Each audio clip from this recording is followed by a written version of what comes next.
after a Russian strike. The scenes of total destruction are getting more widespread in Kharkiv as Russia ramps up its attacks on the city. Russian paratroopers reportedly landed there overnight to support the ground offensive in this area. Fox's Trey Yingst in the capital, Kyiv. Russia now claims to have control over one southern city, which would allow more troops to enter from Crimea. President Biden visits Wisconsin today, and he's not the only one on the road. Through the bipartisan infrastructure law, our administration has made historic investments in our infrastructure and in our supply chain. Vice President Harris in North Carolina, while other top administration officials also fan out to help sell the agenda the president defended during his State of the Union address. America is listening to Fox News.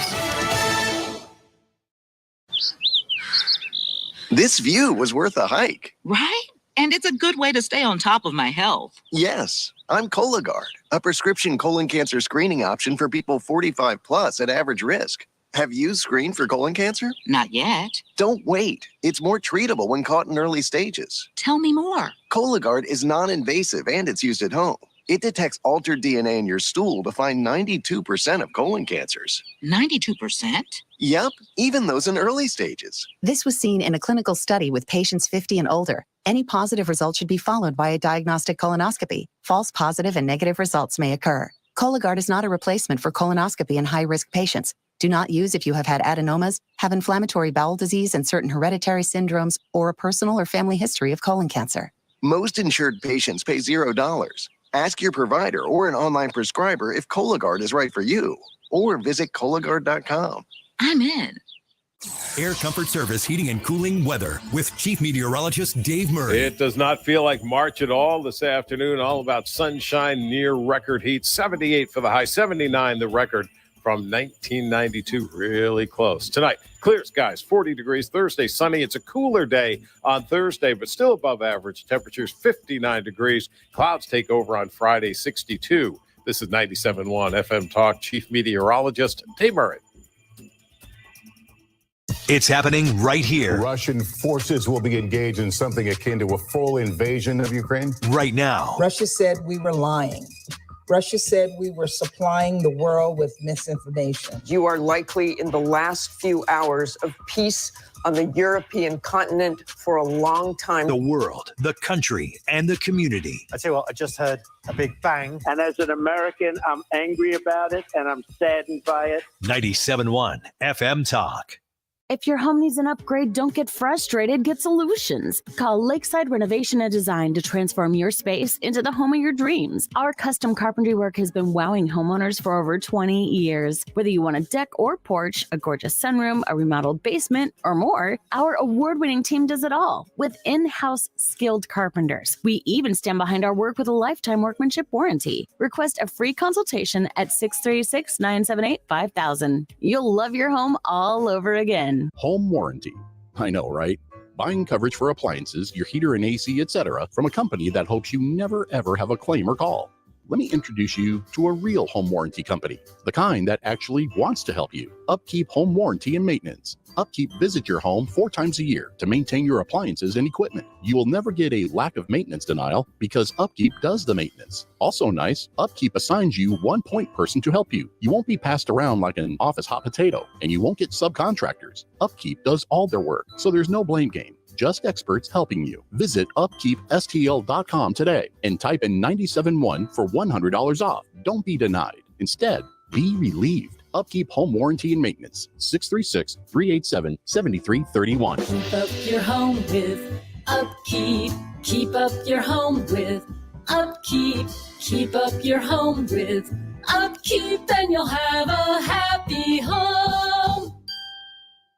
Worried about what you're breathing in? With each breath, allergens, germs, and viruses get trapped in your nose. Now there's a simple, easy, and effective way to clean your nose and protect your health. It's called Navage. Navage. Available at Navage.com. Mark Cox here. If you're nearing retirement or already retired, call Thomas Helbig with the Retirement Advisory Group at 314-993-9494. He'll show you how to participate in the market gains without ever losing a penny. Thomas is the official financial advisor of the Mark Cox Morning Show.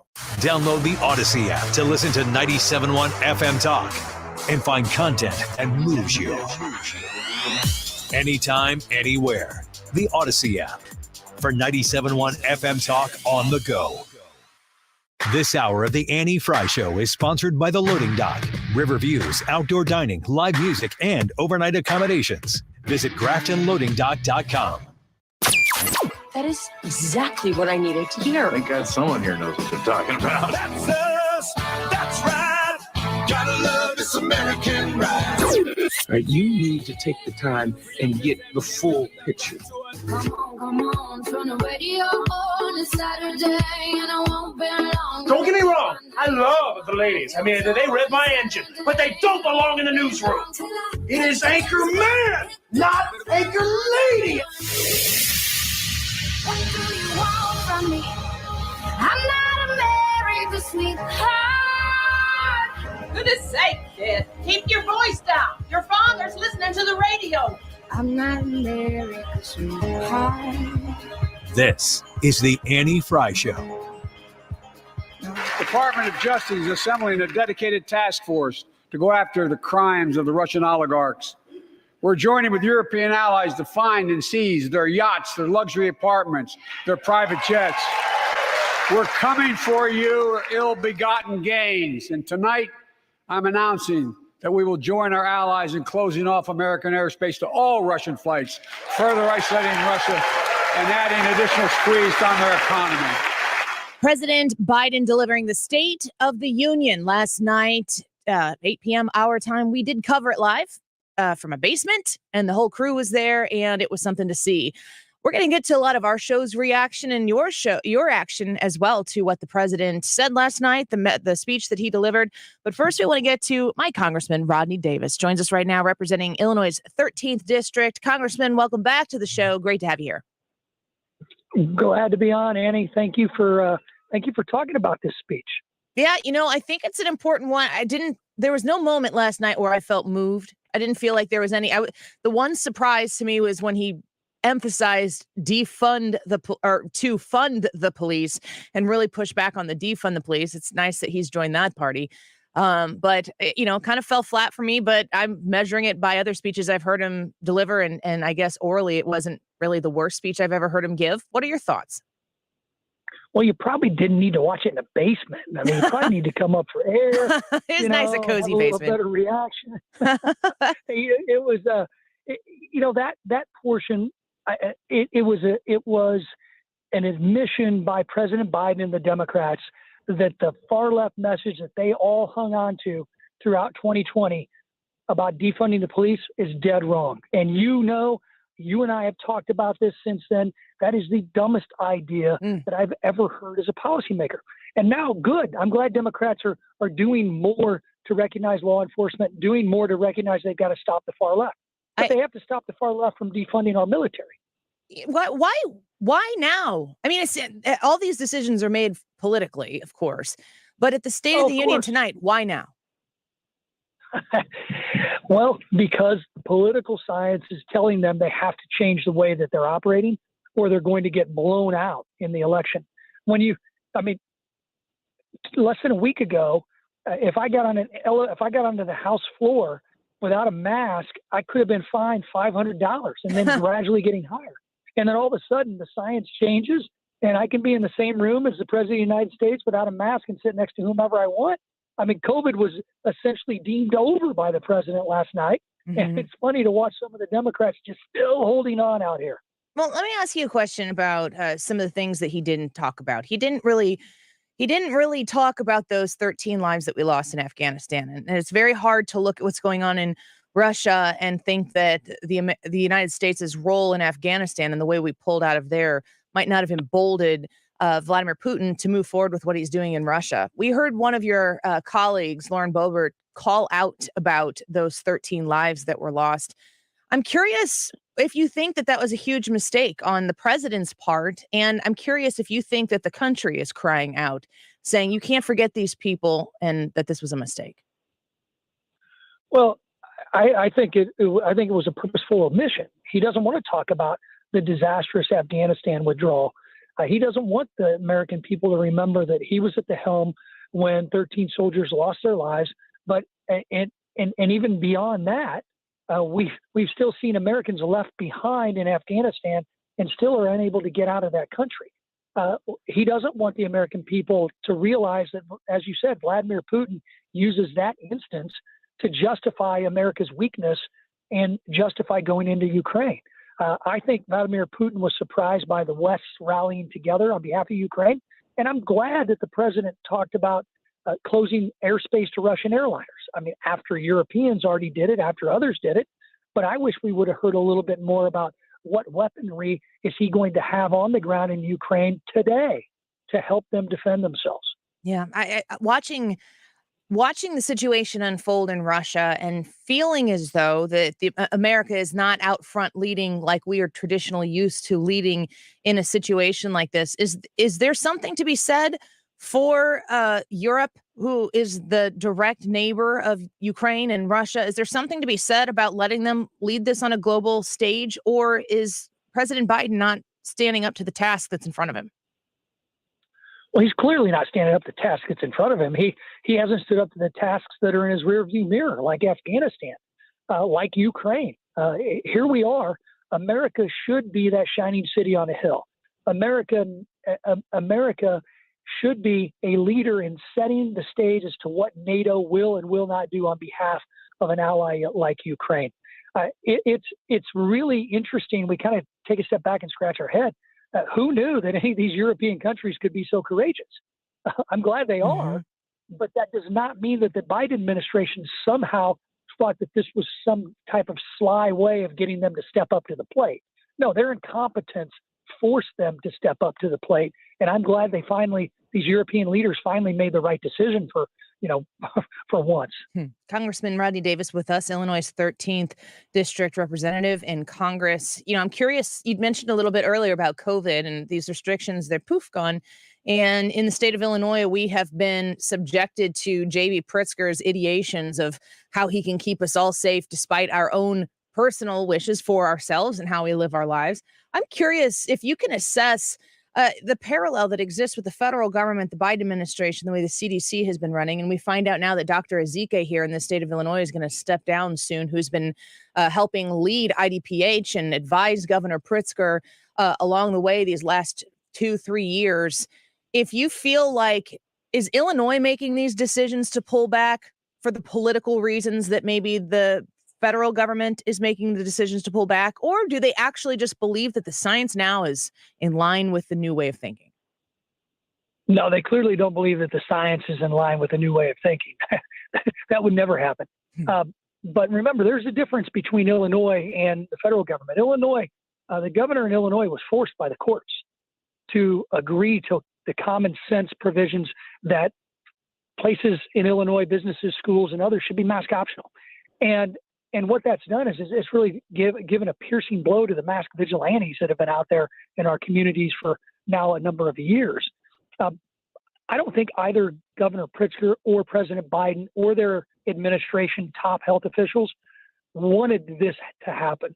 The American people finally stood up and said, we've had enough. We need to treat COVID like a risk management issue. It's never going to be a zero tolerance issue.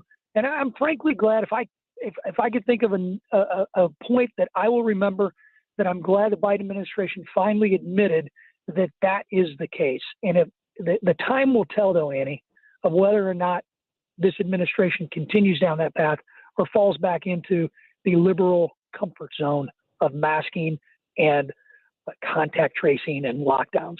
Congressman Davis, I want to shift gears here a little bit and talk about something that you've commented on before, that if the Republicans take the majority in these midterm elections, you're now running in the 15th district in the state of Illinois due to redistricting from the Democrats, that the oversight that the Republicans are going to engage in is going to be significant. We had a question from a listener, and I asked it from our weekly guest, Jim Carafano, regarding the sanctions that are being placed right now on Russia. And the listener's question was, okay, we hear these big bad sanctions that are being placed on this situation, these people, this country. How do we actually know, how do we see the fruits of those sanctions to know that it's actually doing something? And Jim Carafano told us that, there'll have to be oversight. There'll have to be people who are looking in to see if what's being said is actually being done and if it was effective. I'm curious if that's on your list of things that you want to look into, the actions that are being taken right now should the Republicans take the majority and have those opportunities? Yeah, we have committees of jurisdiction that will exercise their oversight responsibility. Our Committee on Financial Services, our Committee on Foreign Affairs, and they will determine if these sanctions are working or not. And we'll be able to get administration officials and other economists at the table in person, which is a far cry from where we are right now with the Democrats in charge. And we'll get to the bottom of it. But also, we need to exercise our oversight on committees like the ones I serve on, transportation, for example, to figure out where these infrastructure dollars are actually being spent, to make sure that we're seeing dollars that are supposed to go for an intended purpose like upgrade a lock or dam is actually being spent in that manner. And yes, you are 100% dead right. We will exercise our full oversight responsibilities. And frankly, I've learned a lot 3.5 years in the minority about how to ask better questions when we're in the majority. Yeah. Is that an understood thing across the board? The Republican Party is ready to fight should they be given the majority? Yeah. I say this often. We treated the Democrats extremely well in a very bipartisan way on the committees that I was on. And that treatment did not happen under the Democrats on my House Agriculture Committee, my House Transportation Committee, and clearly on the House Administration Committee with the Democrats' COVID response and H.R. 1.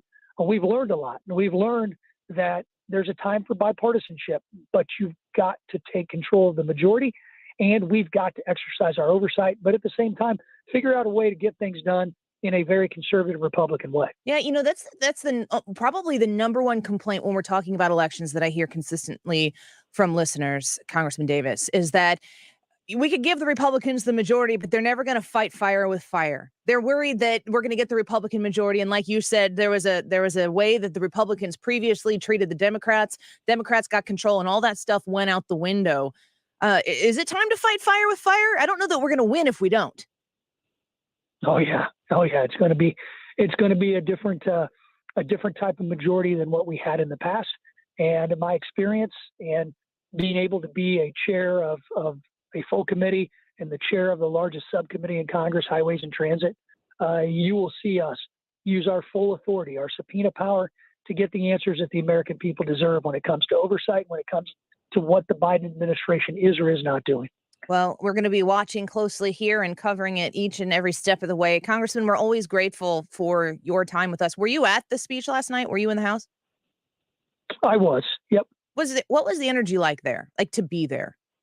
Similar to other ones that you've been at or different? Much different. I mean, this is the first one I went to with COVID restrictions.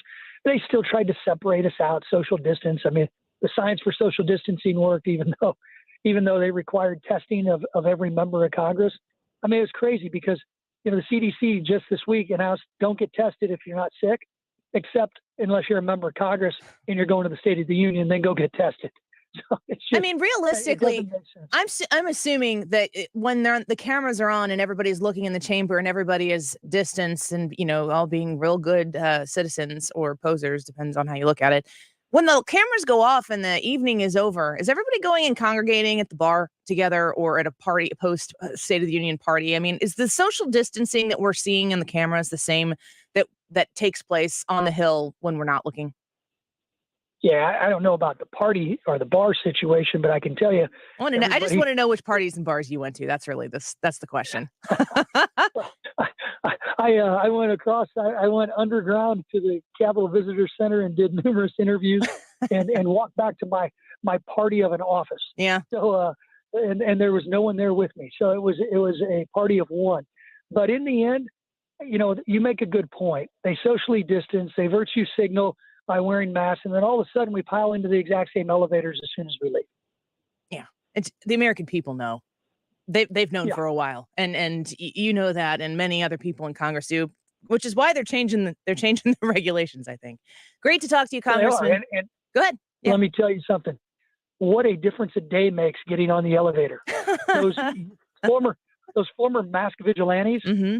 They can't say a word today when I walk on. It's great. You smile real big that they can see. I do. I'm just I really do. All right. We'll talk to you again soon, Congressman. Thank you for your time today. See ya. Bye-bye. Congressman Rodney Davis, representing Illinois' 13th district, been redistricted into the 15th. So if you used to be represented by Congressman Davis, you should check out some of those new maps and see if you still are. He will be running in the primary against Mary Miller for the 15th district because the Democrats stuck them both in the same district there, and the 13th is an open seat. We have had Jesse Rising on, who he was on last Friday. We talked to him about his candidacy for the 13th seat, and Regan Deering was on Monday. Let's take a quick break. When we come back, we're going to have a new guest to the show, Jordan Davidson Boyd. She's a writer for the Federalist. She's got 17 lies from the State of the Union last night. Let's see what she says. Let's have her list them out for us. We're going to do our own reaction maybe a little bit later in the show, but the whole show today is not State of the Union. I can't do it. You can't do it. I'll talk about anything other than that. In fact, if there's something you want us to talk about, go on the Anti-Fry YouTube channel and shoot us a link, and maybe it will come up in the show later on. Stick around. We're going to speak with the Federalist here in just a minute. Don't go away. You're listening to The Annie Fry Show. Find the podcast, on-demand audio, and more at 971talk.com/Annie.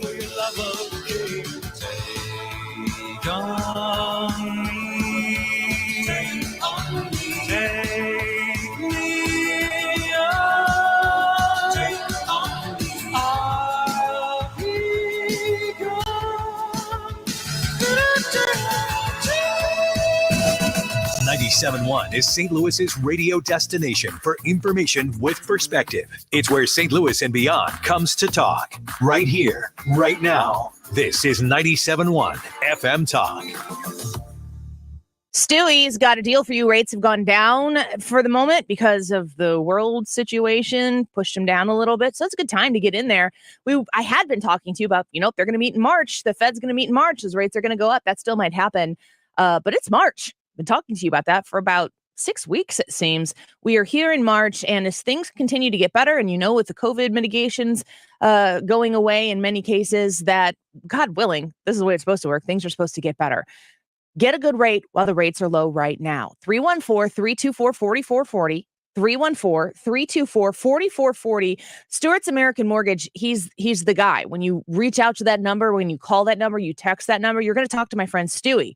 It's who I worked with to refinance 2 times. And the reason why I went through that, you might be saying, Annie, that's ridiculous. Time I did it, we significantly lowered our rate. You can also work to shorten the length of your loan, shave years off the length of your loan, and maybe even keep your rate the same. The other thing you can do the second time is we needed to replace the deck on our house, and we wanted some cash. The equity in our house was high. We pulled some of that cash out, put it right back in. Reach out to Stewie at 314-324-4440. When you use the bagel loan, he doesn't charge you any fees that other lenders out there are going to charge you for. It's a no-brainer. Google the bagel loan, NMLS number 226715. Attention business owners. This is a public awareness message from the ThrottleNet Cybersecurity team. The war against hackers and ransomware is underway. The only way to prevent the war from impacting your business is to speak with the ThrottleNet Cybersecurity team immediately. You need to act now.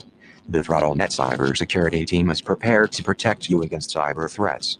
Schedule a meeting right away by visiting throttlenet.com/cyberwar.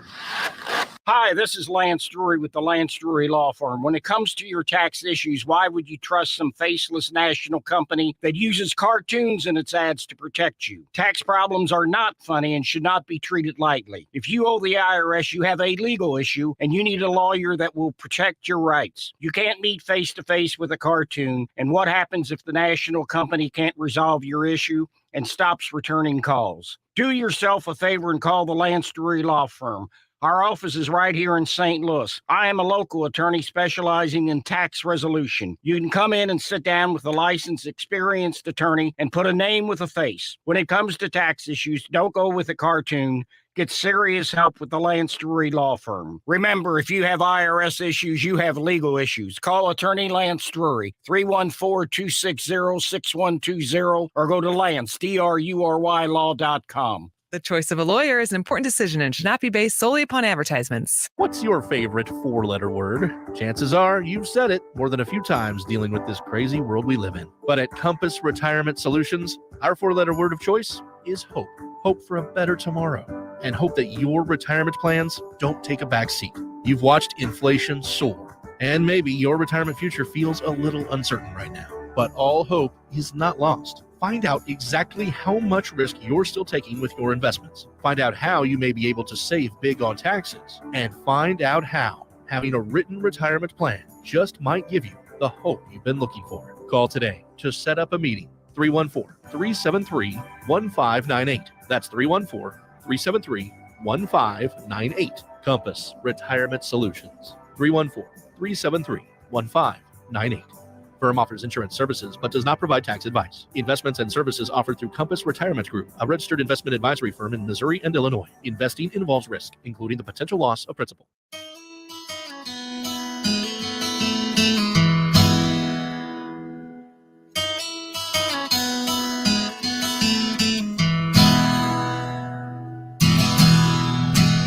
The Annie Frey Show is streaming online. Watch us live on YouTube and subscribe.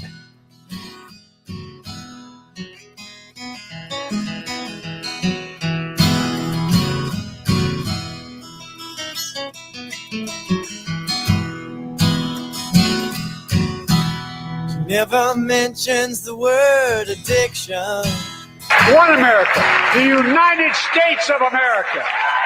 God bless you all, and may God protect our troops. Thank you. Go get him. Okay. I don't know why he said go get him. You don't know why he said go get him. But the thing that makes me think the most, like the thing that's the most sense to me is that was written in like italics on the bottom. And it was like instructions for someone to, you go get him right now. Go get, and he just read it. Does that, you think that's possible? I was thinking it was instructions or possibly a word of encouragement to him. It's like, but that's a weird spot to put it. Like, at the end. Brian Kilmeade has gotten to him because every time Kilmeade's on with us, and I hear him when he's interviewing on the show right before us, and when he's been on with other people on our station. All right, Brian, thanks for the interview. All right, go get him. He says it all the time. I'm like, clearly Joe Biden's been listening to a lot of Kilmeade. Which would be great. Yeah. Anyway, if you watched the speech last night, I don't know. Have you seen ratings numbers? I don't know. I've not seen rating numbers. No, unfortunately. We were watching it, live streaming it, and we could see some of the regular people who are there with us every day on our YouTube channel, the Annie Frey Show Facebook page. You guys were tapping out. You're like, I can't stand this. And I get that. And the reason why is because you're hearing what he's saying and you know that there's dishonesty in it. And you're frustrated that there are going to be people who don't pay a whole lot of attention and don't understand how much dishonesty there is in it. Well, let's talk to our next guest about it. Excited to talk to writer with the Federalist, Jordan Davidson Boyd, with us right now. Jordan, thank you for your time today. Great to have you on the show with us. Thanks for having me. Of course, you got an article, and it's like it's the cliff notes for the speech from last night. 17 absurd lies Biden told during his State of the Union speech. And, I'm just going to give you the opportunity. Tell us your favorite doozy. Just tell us, where do you start? Oh, gosh, so many lies. And, this is something that we've been tracking at the Federalist for a long time, ever since Biden was on the campaign trail.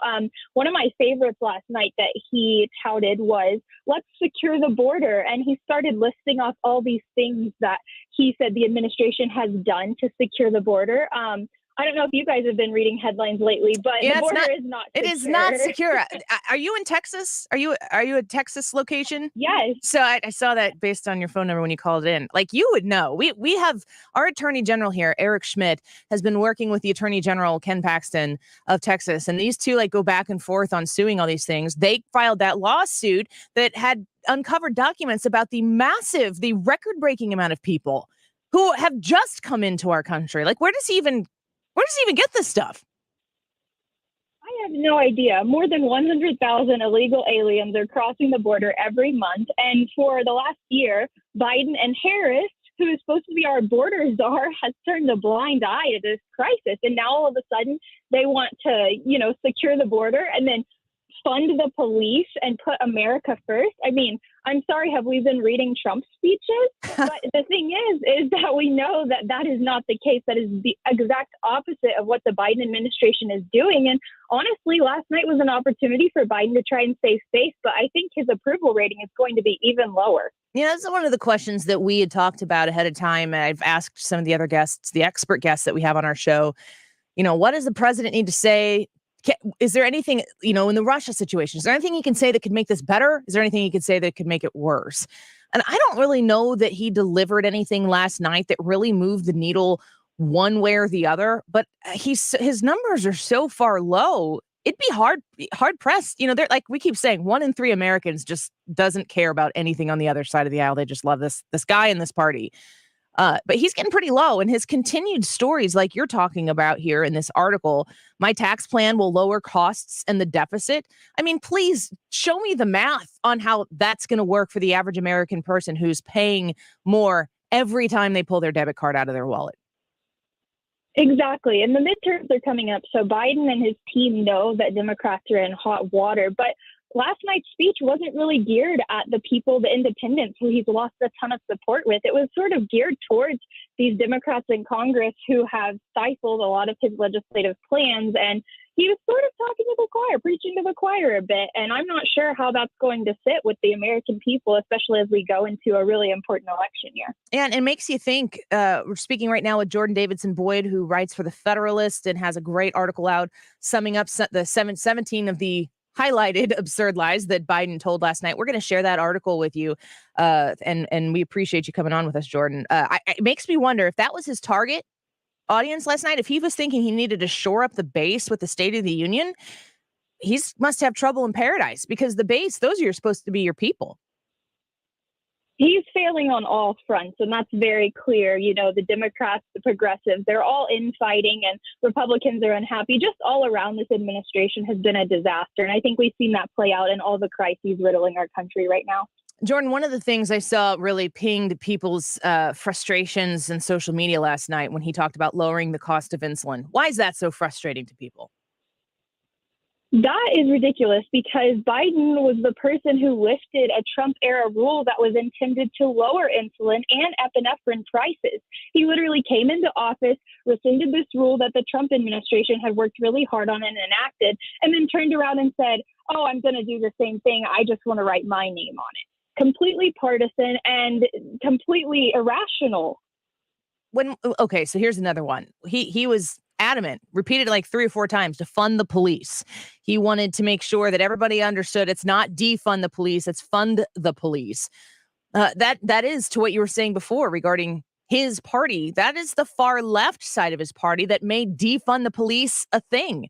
Interesting that he would come. I mean, I support that. I'm all about funding the police, love the police, and appreciate and respect the police. But the reason why that's even a thing right now is because of people who got Joe Biden elected. Exactly. He's grasping at straws. And one thing that I think we need to keep in mind is that this address was full of unserious solutions for problems that Biden and his administration has created or have exacerbated. And so any solutions, quote unquote, that he brought up last night are not actually part of his agenda. He's just trying to get his approval ratings back up. He's just trying to sort of satiate the people in his party that he's upset. And I just don't think it's going to work. So, Jordan, when you're listening to this speech and you're seeing how people are reacting to it, have you felt any type of shift? I mean, 37% give or take approval on the whole. That's with the country. Have you seen this move the needle one way or the other for the president? I'm very interested to see. I do think that approval ratings will continue to drop, even amidst this Ukraine crisis. Most Americans are not interested in the U.S. becoming super involved in the Russia-Ukraine crisis. And so the fact that that dominated the first 20 minutes of Biden's speech, I think, will definitely have an effect. Well, we appreciate your time, Jordan. Thanks for coming on with us today and watching this and combing through this so that a lot of people don't have to. And we look forward to sharing your article with our listeners.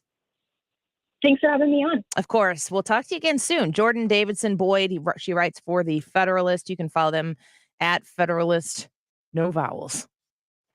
Like who owns Federalist with vowels? Is that taken? I don't know. It makes me want to Google that, right? I was going to say, I'm kind of curious. Look it up. I'm going to look it up right now. I mean, when you think of FDR, LST, Federalist, I got to spell it right. Like, why fight that person for their? That's right. That's like Ryan Wiggins. Didn't he say he doesn't have? Ryan Wiggins wasn't available, and if you look it up, really? Yeah, I told him that I stole it, but that's not true. Which would be awesome if you did. I know.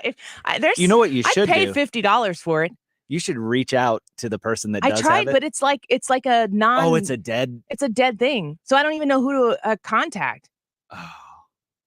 It just doesn't. There's got to be like an email address or something that you can get from it.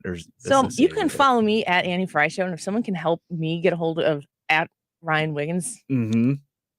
there's gonna be something in it for you. Yeah. Nothing weird. Just lunch or something. I'll send you a gift card. I don't have it, and I don't think he's listening right now. I think I saw him. He was walking to Papa John's. What is his food schedule? I know What do you mean? KFC is Tuesdays. Tuesdays. Because he gets free KFC on Tuesdays. Right. And then he told us that KFC handed out like 50 free KFC for a year thing when they opened up here downtown. But you have to get it on Tuesday. And then Ryan said that they were closing on Tuesdays. It's like, that seems a little sketchy. But Papa John's is down there as well. We'll get a report because when we come back, it's going to be Wiggins America.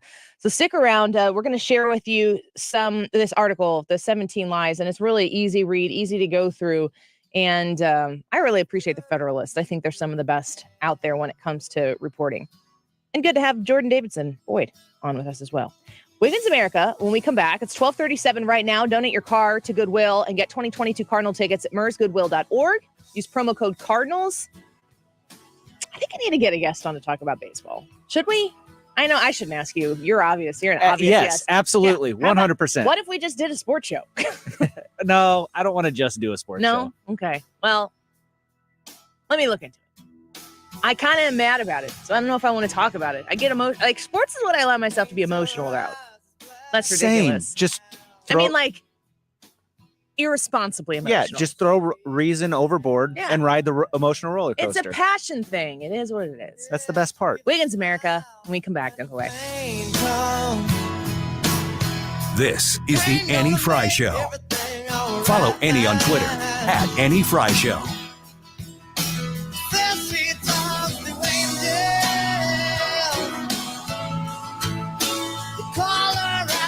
The Mark Cox Morning Show. Charles Payne. There's a war against fossil fuels, and it's being driven by the White House. Last thing you want to do is kind of start one and then find out that the government has cut off your access or changed the rules yet again. Weekday mornings 5 to 9. The St. Louis real estate market continues to make headlines for home sellers. Selling's easier, but finding your next home can be tricky. Hey, Mark Cox here. For the best real estate advice, get to know my friend and realtor Gloria Liu with Your Home Sold Guaranteed Realty.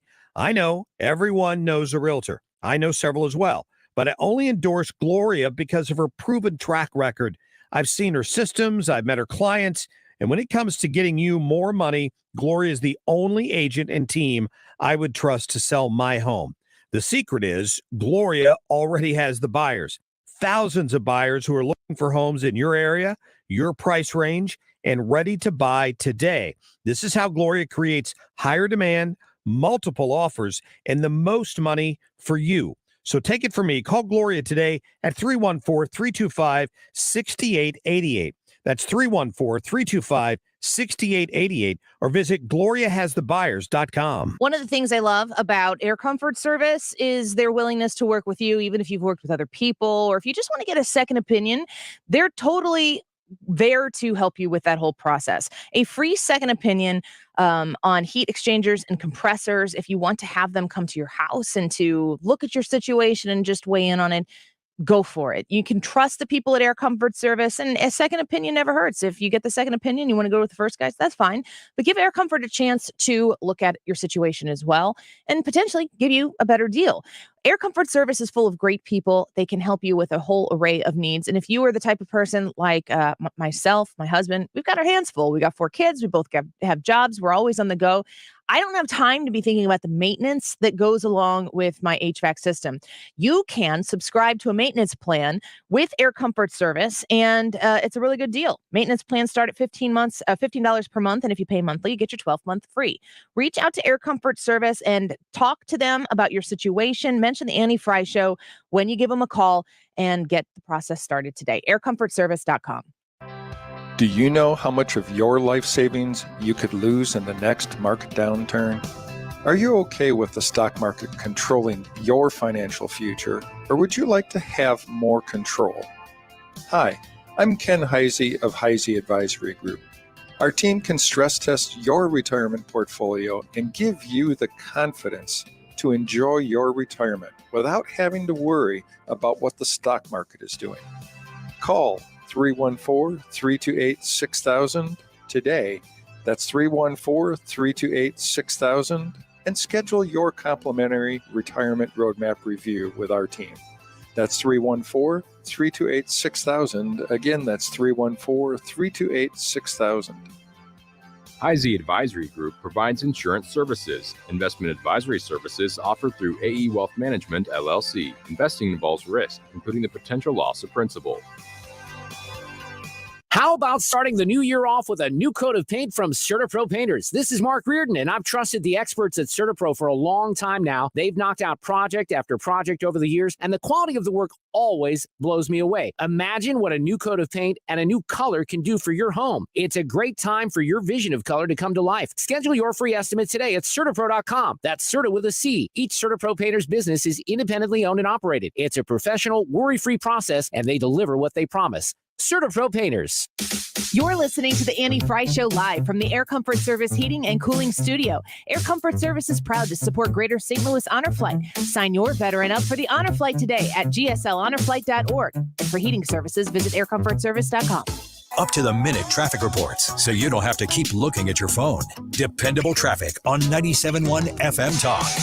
Driven by Ambassador Midwest Floor Company, the best way to deal with in-home traffic. Experience more at Ambassador Midwest Floor.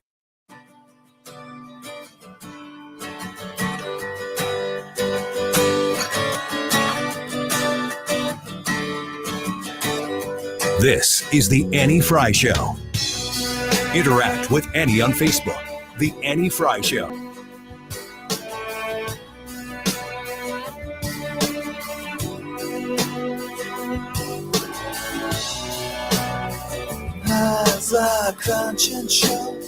Welcome back to the Annie Frey Show. Thanks for being with us today. Gosh, it's another gorgeous day, and I forget how hard it is to come into work when it's nice outside. When it's cold, just get me in here as fast as I can because I hate being outside. You still brace yourself when you walk out the door? I do. Yeah. Why is this hard? This morning, I walked in the garage every day, and it was real cold.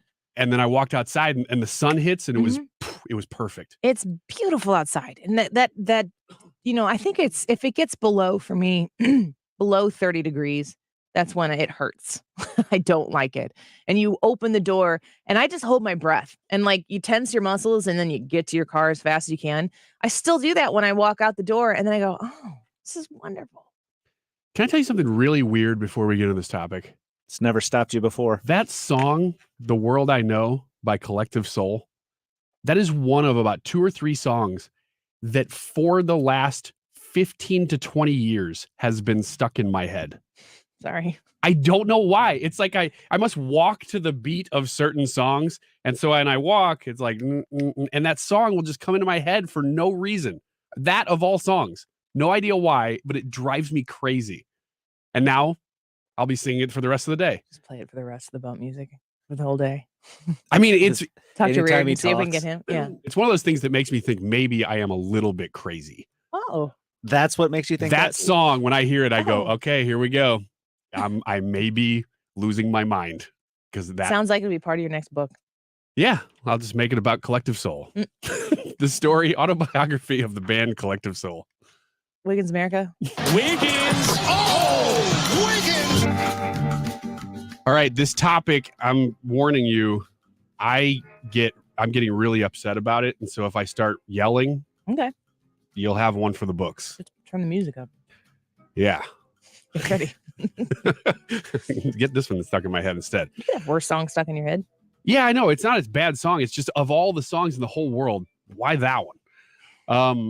So I'm looking to your collective soul nationally at gerrymandering and going into this election cycle and into this redistricting, which happens every 10 years. So a little background, if you're not familiar with the process, every 10 years, there's a national census that's taken on the 10, on the 0. So that was 2020, messed up year, but we still did it apparently. And it was delayed. Like the process was delayed. So those results then go to each state. the state legislatures, along with the governor, have to come up with new districting for all of their maps, including their local ones, right on up to the federal ones. And that's how we determine what district you vote in at every election cycle. So it may change. Not this one, though. So this one, 2022, is still part of the last 10 years, but the next one, 2023 and beyond, will be the next 10 years. Going into this election cycle or this redistricting, I thought, and most analysts thought, Republicans were sitting pretty good. Now, not quite 2010 good, because that was a huge wave for Republicans. They controlled a lot of things, but still pretty good as far as governorships and state legislatures go. Republicans are boofing this almost up and down the line. It is embarrassing. It's terrible. And Democrats aren't. That's the problem. Democrats are doing exactly what they should be doing, trying to redistrict as many seats for themselves as they can. Now, if there's a way to fix gerrymandering, I would love to know what it is, because everybody in the country hates it, and we all want to get rid of it and make it more fair. Nobody's figured out how to do that yet. My problem with this conversation in general is that I've looked at the maps that Missouri's fighting over, and I compare the maps that have been drawn there. The districts are travelable. They're not. I mean, I understand you could make, this district taller and skinnier, or this one fatter and shorter, or whatever it is, and manipulate the likelihood that it's going to be a Democrat-leaning district or guarantee, or a Republican-leaning district or guarantee. I understand that. And from what I've read, the Missouri maps could go anywhere from 5-3, 6-2 to 7-1. And the hardcore Republicans and conservatives who want to take the fight because they feel like they have the opportunity right now, they want the 7-1. And the one would be right here. Mm-hmm. Cori Bush. She's good. She's fine. In Florida, they're having a lot of struggles with this going on right now. And you're like, Florida is like the territory where conservative is emanating into the rest of the country. The problem that I have with it is that when people say, when people push against what the Republicans have been trying to do in Missouri, and they call it gerrymandering, have you seen a map of the state of Illinois? That is gerrymandering. It's not even believable when you look at what the Democrats, they have no soul about this stuff. If you are like, how dare you? They just sip their tea. They don't even care. No. Like there's no thought process or, moral compass that suggests that what is in the state of Illinois shouldn't be done for them. And then you look at places like Missouri or Florida, and you're like, these maps aren't even really that crazy. It's just a matter of like trying to make sure that it's like, I don't know, it's redistricting socialism. You want to disperse everything to try to make it as equal as possible. It sure as heck isn't what the other side does. And if you're doing that and it doesn't end up reflecting the people who are there, what the heck are you doing? I'm not here to advocate, and I'm not getting into the districting map Missouri conversation, because it has people very, very, they're very passionate about it. 7-1, okay. 6-2, okay. 5-3, what the hell are you doing? Yeah. Yes, I am very passionate about this issue. I'm looking across the whole country. We're talking about Illinois. Illinois' new map. In my district, I have to drive around a peninsula to get to the top of my district. It's unbelievable. It almost looks like they drew a donut in the middle of the state, and I'm in half of it. So the other half is way, way far north. It's not even close to me. Now, that happens in really rural areas. I'm not saying it doesn't, but to draw it the way they're drawing it in Illinois, and those maps are already done. They're approved. There's no more discussion about them. They're done. Missouri's to wait aren't. 10 years to try to fight to make it better. Yes. And they have gained. Illinois and New York have both lost seats because of population loss and gained seats because they've gerrymandered them so bad. Now, Republicans. You mean Democrats.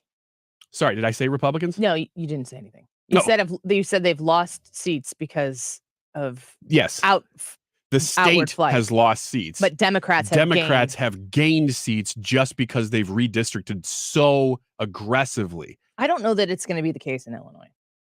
You don't think that? Aren't those already passed? No, Those I'm maps? talking about political gain. I'm talking. Oh. Yes, those are passed. The 13th district, the district that I live in, that you don't. Do you? I'm right on the border, and I think I don't. Yeah, and you're bossed. Mm-hmm. Yeah. Brad is bossed. The 13th district, which was previously represented by Congressman Davis, is currently, but won't be after this election. It's just a snake, and it hits every college town from here in the Metro East, and it goes through and hits all of the college towns up to Champaign. And they drew that map, and the Democrats are sending, I believe it's J.B. Pritzker's chief of staff, female, who's going to put down a tent here and look to represent these people. But I'm sorry, your president sucks so bad. Our president, I got to say that because I always said that about the other guy. President Biden is so terrible. It's supposed to be, I think the 13th is supposed to be like a +6, +7 Democrat district. I don't think they're going to win it. Really? It's drawn for a specific person to make it a Democratic seat, and it's not going to happen. Yeah, that's one of the only ones that would even maybe be in play, because a lot of them are gerrymandered beyond touchability. But the states that are still have maps out, Louisiana, Florida, Ohio, New Hampshire, Missouri, Wisconsin, they're all at least middle to lean right, and they have a lot of Republican seats. So adding those in will get things back a little bit closer to where they were last cycle, last redistricting, but it's still bad. Overall, let's say best case scenario, Florida gets DeSantis's map, because DeSantis has been aggressive. I don't know if They've been the legislature has been waffling over this, but DeSantis has been firmly like, "What the heck are you doing?" Yes, he's been aggressively defending the idea of taking the advantage of the situation. Florida and Missouri specifically have a chance still to add more seats. The other states, there's probably not going to be much that happens there as compared to last cycle, because Ohio is like losing a seat overall, so they got to really shuffle things around. But Florida and Missouri, full control of Republican legislature and governorship, and they're coming to the table playing tiddlywinks while Democrats are playing hardball. This is analogous in my mind, and I know that we differ on this probably significantly in some areas, but this is analogous in my mind to what took place in the 2020 election, which is you have this opportunity right now to make sure that you get it right now. Not when the election is happening, not at the end when we're like, oh my gosh, I can't believe I thought we were going to get more Republicans in Congress. And how did this not happen? What were we doing? And then you start thinking about all the things that happened in the immediate event of the election. And there was all of these things that were leading up to the election where you screwed up. You blew it. We should have been paying so much more attention and been so much more aggressive to what was going on leading up to the 2020 election, because listen, there was a pandemic. It makes sense to me that you would modify the way you do things in a pandemic to ensure that everybody has the vote. I don't understand why you would still not want to match one ballot, one person, one vote. That blows my mind. Seems to me like there are a lot of compromises that could be made when you offer something like voter ID along with more days to vote. If you want to vote in your state for a week, but everybody who votes has to say, this is who I am. Okay, I'm good with that. I mean, maybe you're not. I don't care. I just want one person, one vote. I don't want anybody to be excluded who has the right to vote. But you only get one, and you have to do it. Pretty much it.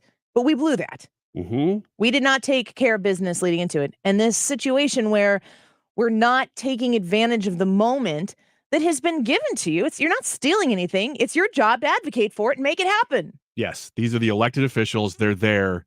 You were elected. Now they're having to, it's a bunch of Republicans having to compromise with Republicans. It makes no sense. And it makes people like us who sit in blue states go, what the hell are you doing? What are you Why doing? Are you blowing it? Come to the table to play. Yes, make it happen. Please. Mark on Facebook said this is why everybody has a problem with the wishy-washy Republicans. Yes. This is why when I was speaking with Congressman Davis in the first segment, I don't know if you were here to hear that interview, but I said, Congressman Davis, you said, when the Republicans take the majority in the midterms, oversight. They're not going to be able to do a whole lot else because nothing that they're going to pass Biden is going to sign of any measure.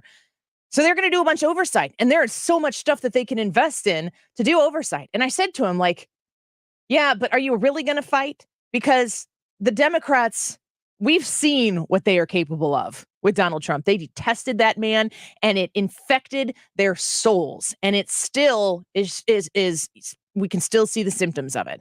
When the Republicans get in charge, are you going to play nice? Or are you going to fight fire with fire? He says they're going to fight fire with fire. Good. I'm glad he said it on there. I am too, because I want to see him. it. Thank you, because I want to see it, because I think everybody's sick of sending people, voting, send them to office, whether they be state level or federal level, and then they don't really do what you're asking them to do. I want to see it. I do too. I want to know. I do too. I want to see it in Missouri. Are you listening? We changed the song going out. No, you didn't. This is really the Cranberries. What do you hear? Yeah, it kind of sounds a lot like Collective Soul still to me, but that may just be me. Zombie. Oh, this is zombie, isn't it? Well, it still sounds like Collective Soul, but oh, we got a lot of fun to have here on the Annie Frey Show and the rest of the show. Join us on the YouTube channel. We'll be right back. When Richard Irvin decided to take on Pritzker for governor, he wasn't following a whim. He was answering a long familiar call to duty. Irvin joined the Army out of high school, served in Desert Storm, decorated for bravery. Surviving a brush with death in a dangerous war zone, Richard dedicated his life to service because he loves his country and knows how fragile freedom and security are. As a prosecutor, Irvin put thugs behind bars, drug dealers, gangbangers, 1,000 convictions, hired more cops, and cleaned up crime as mayor, balanced budgets, passed property tax relief. When riotous looters came to town, Irvin shut them down. He knows we'll lose the country he fought for if the radical woke mob takes control. Irvin says all lives matter, that schools shouldn't teach kids to be ashamed of their color or country, that we'll take our state back if we have strong, service-minded leadership. And that's Richard Irvin, our next governor, paid for by Irvin for Illinois. Everyone deserves the retirement they have always wanted. If you're nearing retirement or already retired, protecting your life savings along with growth potential is key. When your nest egg is protected from market losses, the fear and anxiety of not being able to retire are no longer part of the equation. That is the first step. Our sole focus is on you. I'm Thomas Helbig with the Retirement Advisory Group, and we'll show you how to protect your retirement accounts from market losses and generate more income than most investment options. Call us now at 314-993-9494 for a no-cost, no-obligation retirement review. We'll design your own personalized, structured income plan that will show you exactly how to retire comfortably. And just for coming in, you'll get a copy of my second edition book, Your Key to a Worry-Free Retirement. I've been helping retirees and pre-retirees to retire with confidence for 36 years. Call us now at 314-993-9494 or online at retirementkey.com. That's retirementkey.com. With patriotsoftware.com, accounting and payroll, keep your time and money. Mike Capel here, serial entrepreneur. Let's make sure your current payroll provider isn't overcharging you, shall we? First, go to your payroll provider's website to see what you're currently paying. Oh, what's that? You can't clearly see your pricing because your vendor is running a temporary sale or making you call for a free quote? That's unfortunate. If you go to patriotsoftware.com, you will instantly see our payroll pricing for companies with 1 to 100 employees. Well, there you go. At least now you know what you should be paying for payroll. Go to patriotsoftware.com. Use promo code RADIO and get 2 months of payroll processing free. That's patriotsoftware.com. With patriotsoftware.com, accounting and payroll, keep your time and money. KFTK FM Florissant, driven by the Bomarito Automotive Group, 97.1 FM Talk. An Odyssey station. Prisoners of war. Lisa Brady, Fox News. Ukrainians claiming to have captured more Russian soldiers. The Ukrainians have released some new video showing individuals they claim are prisoners of war. We cannot confirm whether or not these were Russian prisoners or what they said and whether or not they were coerced into saying this. But the Defense Ministry released a statement saying, quote, a decision has been taken to hand over captured Russian troops to their mothers if they come to collect them in Ukraine. A clear dig at officials in Moscow and an attempt to embarrass the Russians. Fox's Trey Yingst in the capital, Kyiv. Russian attacks intensifying in several areas on day 7 of the assault, as much of the world sends a message to Russia from the United Nations to pull out of Ukraine. Fox's Cardinal Scott has this live. Lisa, 141 of the UN General Assembly's 193 members backed a resolution to halt the Ukraine invasion. Russia and 4 others voted no. Also notable, China's abstention. The resolution is non-binding, and U.S. Ambassador to the UN, Linda Thomas-Greenfield, said it cannot stop there. We must do everything we can to help the Ukrainian people, to hold Russia accountable, to match our strong words with strong actions. Russia's UN ambassador said the resolution's adoption could escalate matters while also denying Ukrainians are being targeted, Lisa.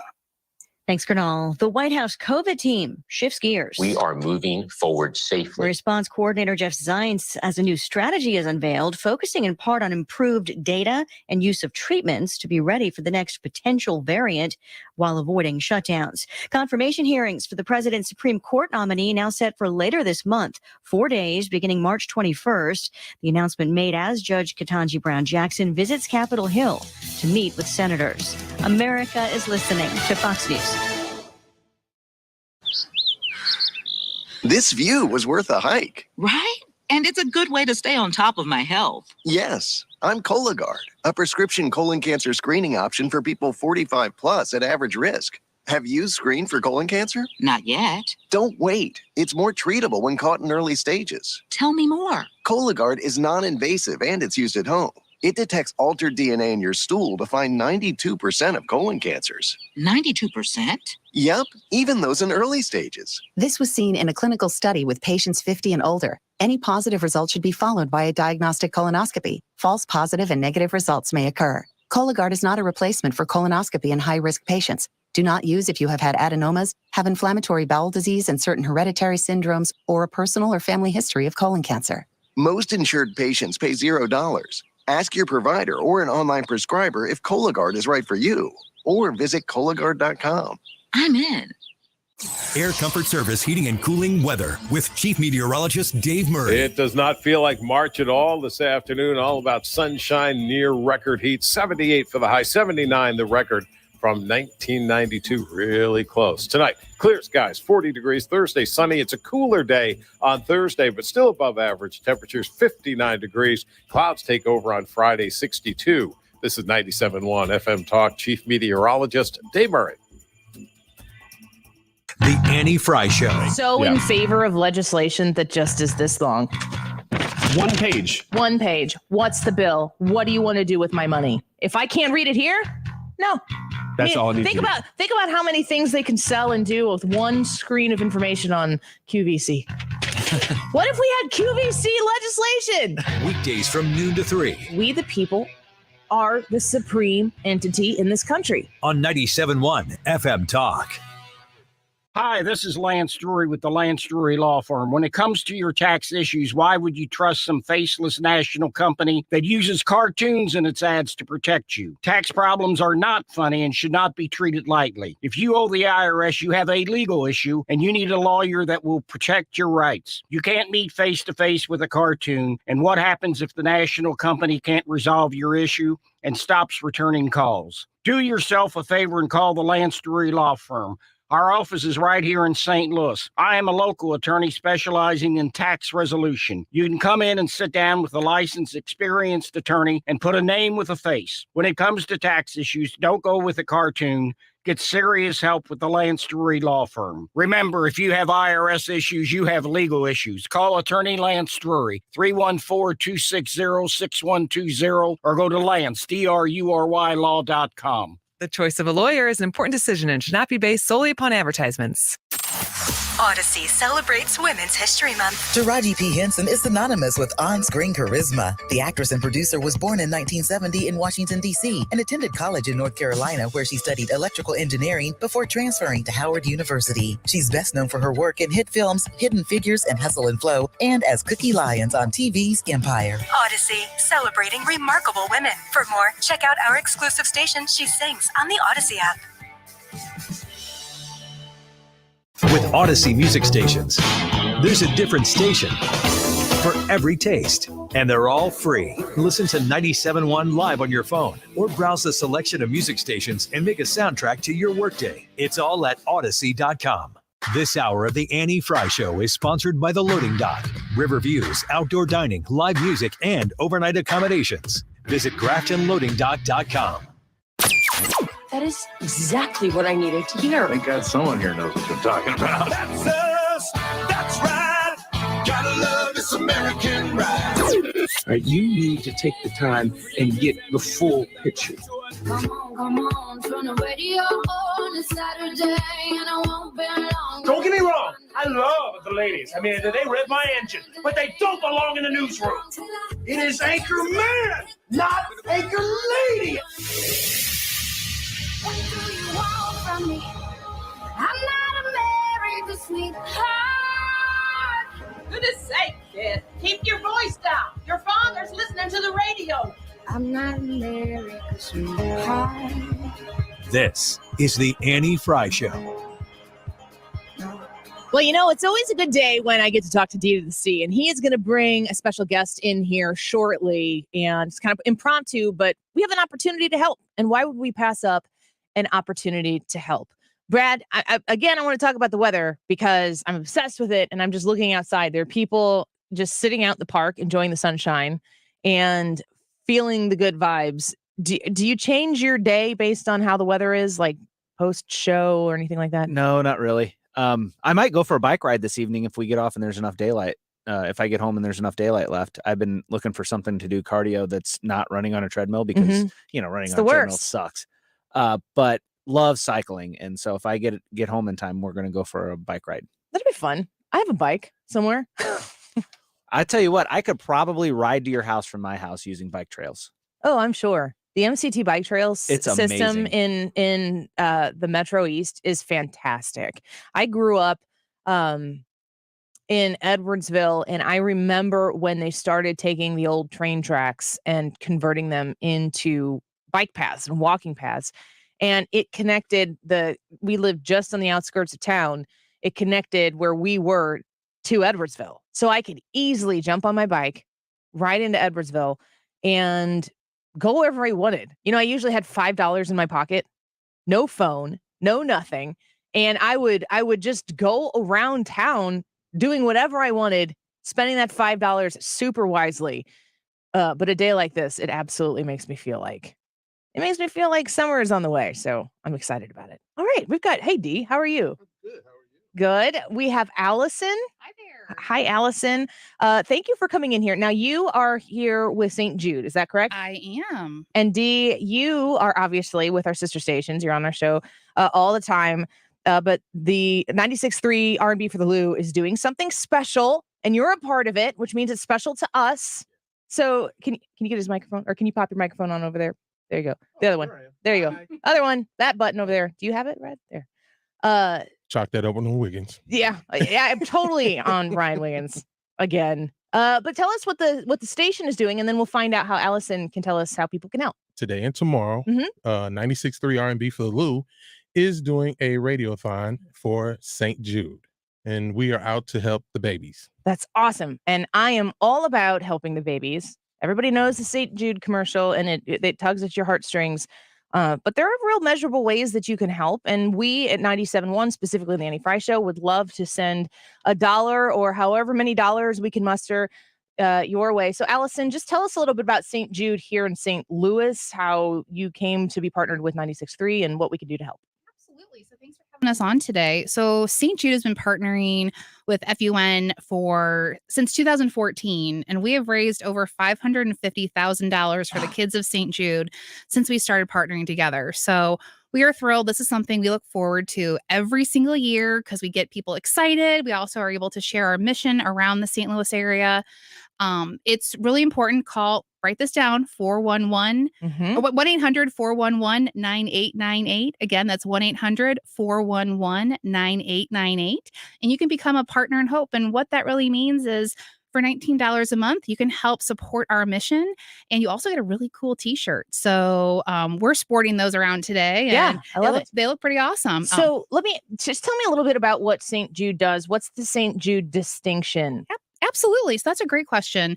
So the thing that really distinguishes St. Jude from other hospitals is that We provide care and treatment for patients all across the globe at no cost. So patients for St. Jude never receive a bill for treatment, travel, housing, or food, because we think all families should really worry about is paying attention and helping their child live.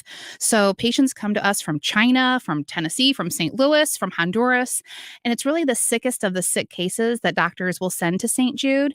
And we're there to help them and also just, drive those cure rates up so that every child has a chance to live. I just want to say from what we do here on a regular basis on 97.1, we do champion with our words, but if we don't follow up with our actions, then we should just shut our mouths about neighbors helping neighbors. Like, we are capable of seeing where the need exists and putting some action behind it. And St. Jude, what an opportunity to do that. And, you said $19 a month. I'm sure you're taking any kind of donation. Absolutely. Yes. Every dollar counts. We always like to share with people that some folks think that we just want tens of thousands of dollars from our donors. Every dollar counts, and our average donation across the country is $32. So we'll take more than 19. We'll gladly take less than 19. It's just really everybody rallying around the mission. So D to the C, as a frequent contributor to our show, I'm so happy that you came in here and asked us if we could, throw a little time your way.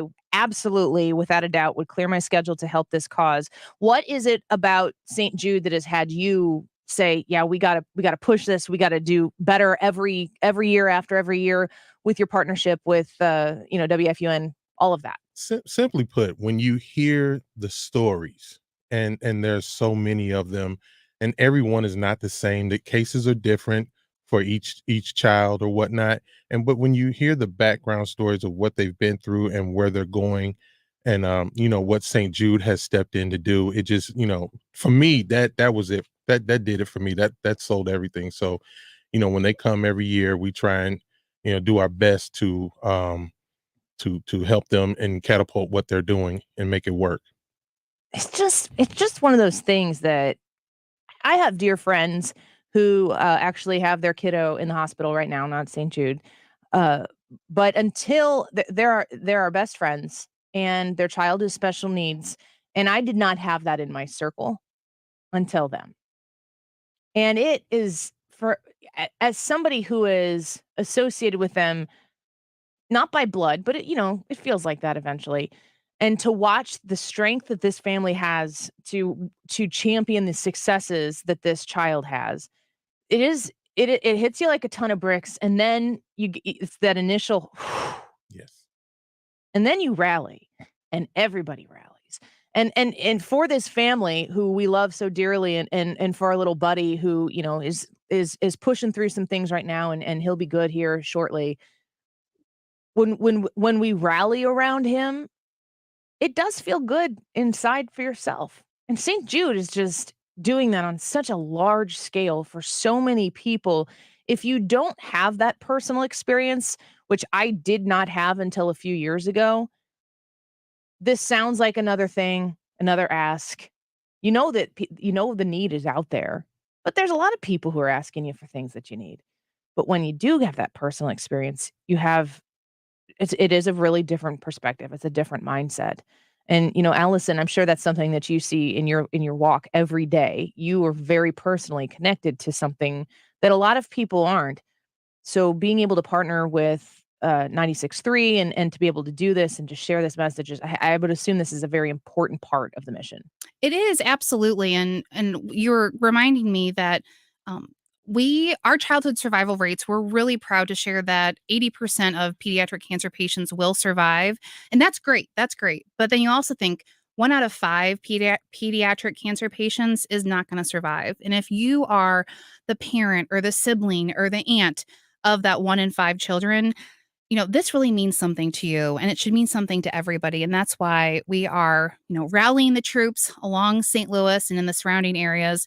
And we're just really grateful for the support and for everybody paying attention to this really critical need. So the number is 800-411-9898. I wrote that down, and hopefully it's correct. 800-411-9898. When they call that number, what's going to happen? They are going to be asked a couple of questions, take down credit card information. It's all very secure. You can identify what dollar amount you want to contribute today. And like I said, if you pledge $19 a month, you'll get these really great t-shirts. And really the best thing, it's not about a t-shirt, it's about helping children live. So we're excited to see what our total comes out to be by the end of tomorrow. We have big, lofty goals, but I think we're going to get there. And Dee, so if people call that number, is it going to go to the total to help 96.3? Absolutely. And we also have a website that's going to go to 96.3's total, and that's stjude.org/radio/WFUN. stjude.org/radio/WFUN. So that'll all go towards our total that we'll be announcing tomorrow night. Fantastic. You have high hopes, Dee? Absolutely. We crush it every year. And I think we're above target. If I'm correct, we are above target. But we want to blow the target out of the water. We want 96.3 to have a great success rate. Absolutely. A huge success. Yes. And as our sister station, we want to help you do that. So you said it's stjude.org/radio/WFUN. You got it. Wrong. I wrote FUN. I think it auto corrected me. I'm gonna fix that.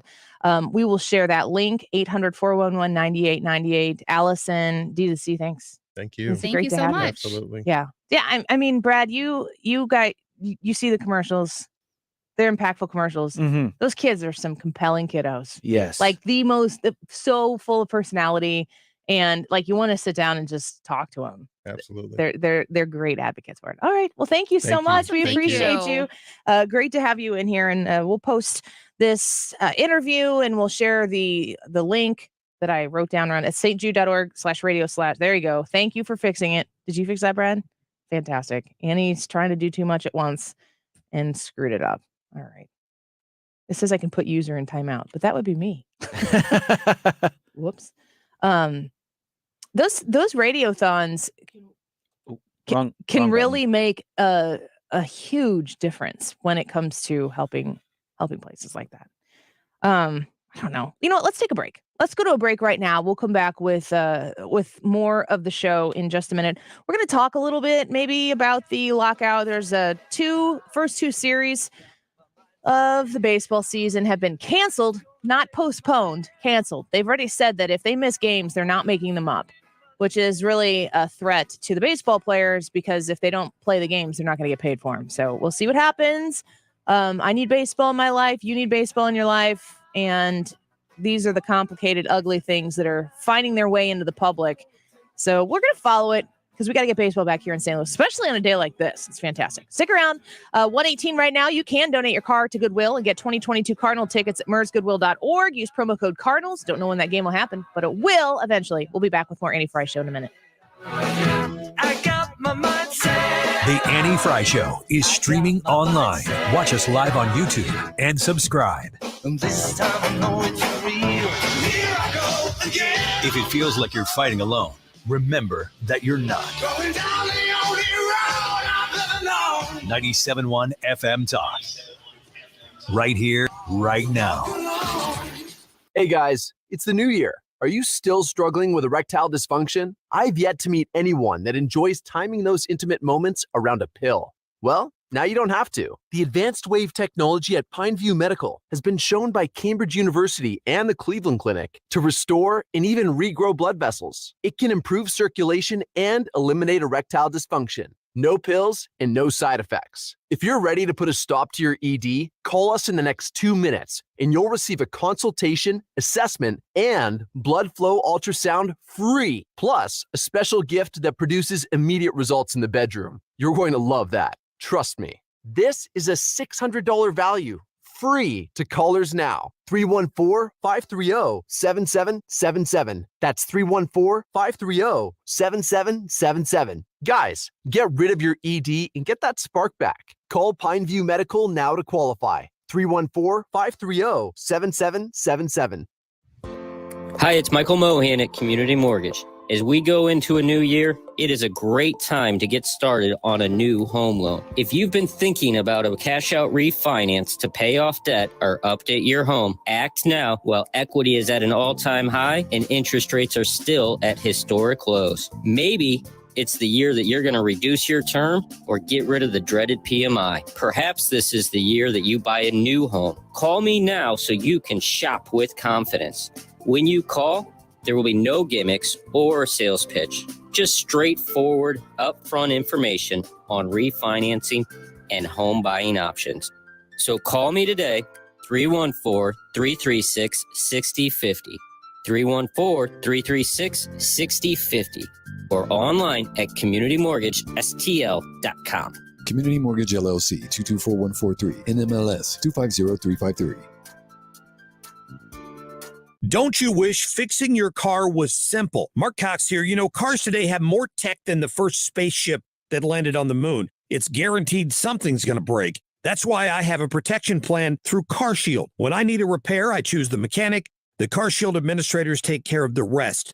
Plans through CarShield even provide rental car options and roadside assistance and trip reimbursement, all at no extra cost. Getting the coverage is as easy as 1, 2, 3. 1, contact CarShield for a free quote. 2, tell them about your vehicle. 3, you choose the type of protection you need. That's it. I love my car. I don't want to have to replace it. Plus, used car prices are high and new cars are hard to find. So whether your car has 5,000 miles or 150,000, CarShield has options to fit your budget. Get coverage today. Go to carshield.com/Cox or call 800-391-8888 to save 10%. That's carshield.com/Cox. A deductible may apply. Right about now, the Funk Soul Brother. Check it out now. You're listening to the Annie Frey Show. Find the podcast, on-demand audio, and more at 971talk.com/Annie. The Funk Soul Brother. Check it out now. The Funk Soul Brother. Right about now. The Funk Soul Brother. Right about now. About now. About now. About now. So Ron DeSantis is at it again. I just adore this man. And he's, what does it says? Workforce education. He's going to speak at this event. The tweet says, Governor Ron DeSantis annoyed with USF students. So I guess it's the University of Southern Florida. So he walks up to these students who are standing behind a podium in front of a USF backdrop.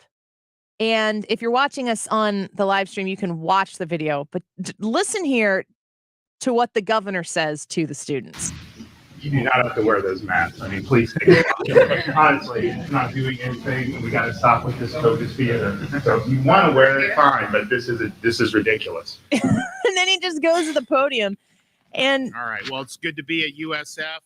And he, I don't know, what are there, like maybe 7, 8 students behind him? When he says you do not have to wear those masks, they all look at him, they kind of giggle, and then they just like start to take their masks off. Just because they've been given permission. I mean, I don't know. Maybe if the governor tells you that you can take the mask off your face, you feel obligated to do that. But they're wearing masks, I'm certain, out of deference to the governor. And when the governor's like, this is silly. It's so silly. In the state of Illinois, if you haven't paid attention, there's some state legislators that walked off the floor. They got sent out because they went into vote or they went to session and they didn't wear their masks.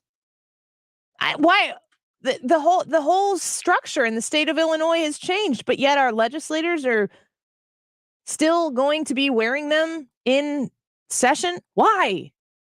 Why is that? Here's a NBC Chicago Channel 5 report on the latest that you and I need to know in the state of Illinois. We don't need to know. We've been doing what we want to do for a long time anyway. Businesses and venues across the Chicago area are changing their masking and vaccine requirements as the city and Illinois lift their mandates. Governor Pritzker issued an updated executive order on Monday, officially ending mandatory masking in most indoor settings in the state. Illinois Department of Public Health Director Dr. Ezike will be leaving her position later this month after serving 3 years in the role.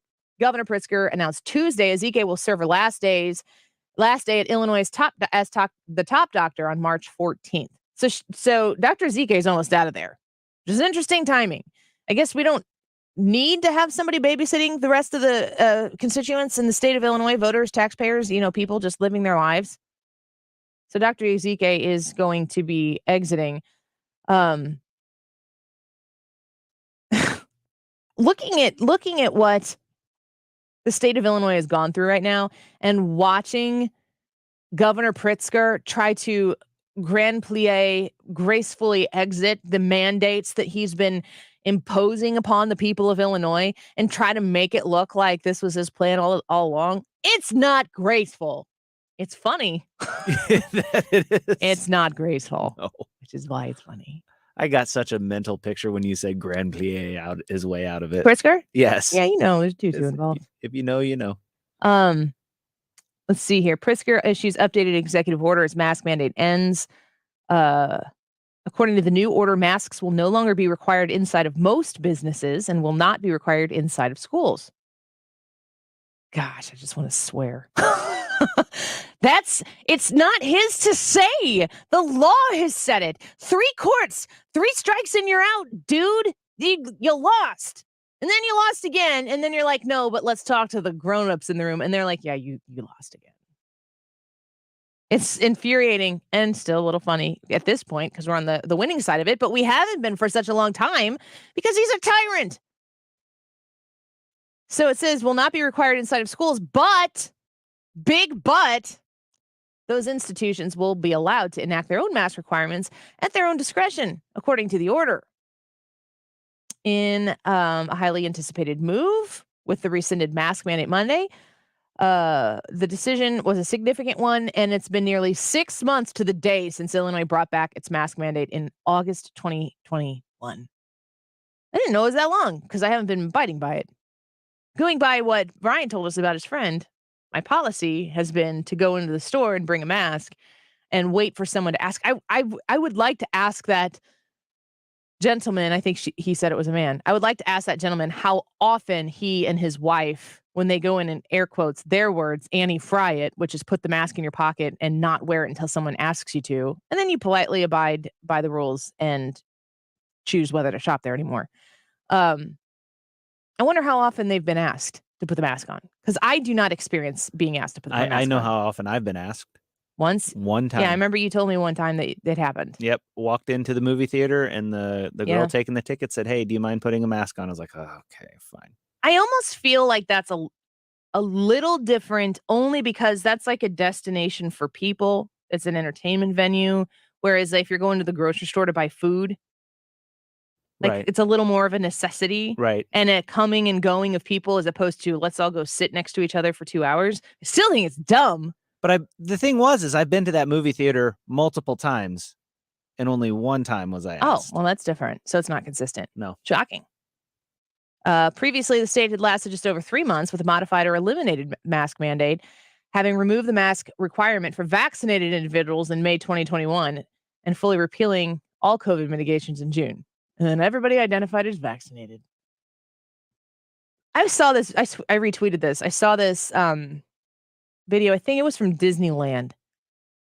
And it's Winnie the Pooh. And he's standing like whenever there's a character out and about in any of the Disney parks, there's always at least one an escort with them. It's a cast member who is there to make sure. I mean, it's Winnie the Pooh. And Winnie the Pooh is kind of a big deal. I'm going to redirect.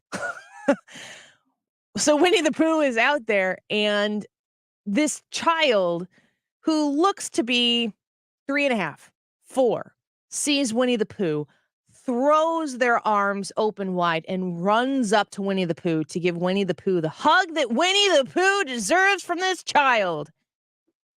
And this cast member, this handler, who is doing her job, I will add, this is not her fault. She's doing her job. Intercepts the child and says, no, you can't hug. Listen, don't put the characters out where they're huggable if in freaking Disneyland if you don't want kids to touch them. And why? Winnie the Pooh is magical and not exposed to the people because he's magical, that he's hugging the children that are hugging him. What are we doing? We're so dumb. It's so stupidly dumb. And everybody has known it for a long time. And we kind of get numb to the dumb. We are used to it being this way. It's eye roll worthy. And, you kind of go about your business and you maybe stick your mask in your pocket. Newsflash, if you're going to anti-fry it, she has quit putting the mask in her pocket. That's probably a month old at minimum. Unless I'm going to a place where I feel like it is particularly required and I've made the decision that it's worth the mask. It's not happening very often. We are so numb to how polarized we are on all these things. We just kind of walk around like zombies with this understanding of how we're approaching it, with the understanding that other people are approaching it very differently than we are. And that goes both ways. If you're a diehard masker, if you're somebody who's immunocompromised, if you're somebody who lives with somebody who's immunocompromised, and you would do anything come hell or high water to make sure that you're protecting that person, and if the mask is what makes you feel safe and you want to wear a mask, wear the freaking mask. I applaud you. You do you. I will not judge you. If I see you wearing a mask, I don't know your business. I don't need to know your business. I won't ask to know your business. Wear your mask. I'm not going to. That's the way a lot of people have been. But we've become very numb to this understanding that it is such a polarized thing that you just kind of keep your head down and you go through life and you do everything you can to mind your own business because you know you're going to bump into the wrong person one day and they're not going to mind their own business. And then all this pent up, bottled up energy that you have is going to just spill out all over the place and make a big mess. And then you're going to regret the whole thing. That's the way I would feel if I saw Winnie the Pooh get blocked in front of the 3-year-old whose parents paid a pretty dollar for them to get into this amusement park where they could meet the characters that these children love. You're going to stop them from hugging them? Like, don't put those characters out where children can hug them. Stop being dumb. We're so dumb. I mean, there's no sense. No. Nothing that we're doing right now has to do with what we're actually, what the reason to begin with was implemented for. It's only about everything we do now, everything businesses do now is reactionary. It's all like artifacts of what we didn't know at the very, very, very beginning of this thing.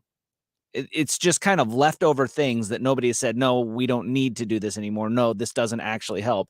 And it's just like almost like policies that people have in place that they've just kind of left in place because they don't really know what else to do with them. And it's all politics. Absolutely. I mean, it's 100% politics. If you care at all what somebody else does, if you see somebody, like I've even said, people talk about, who are these morons driving around in their car with their mask on? I don't know why they're wearing a mask. If they take their mask off, it doesn't change my day. I don't really care if they wear a mask. It doesn't bother me. It's not my problem.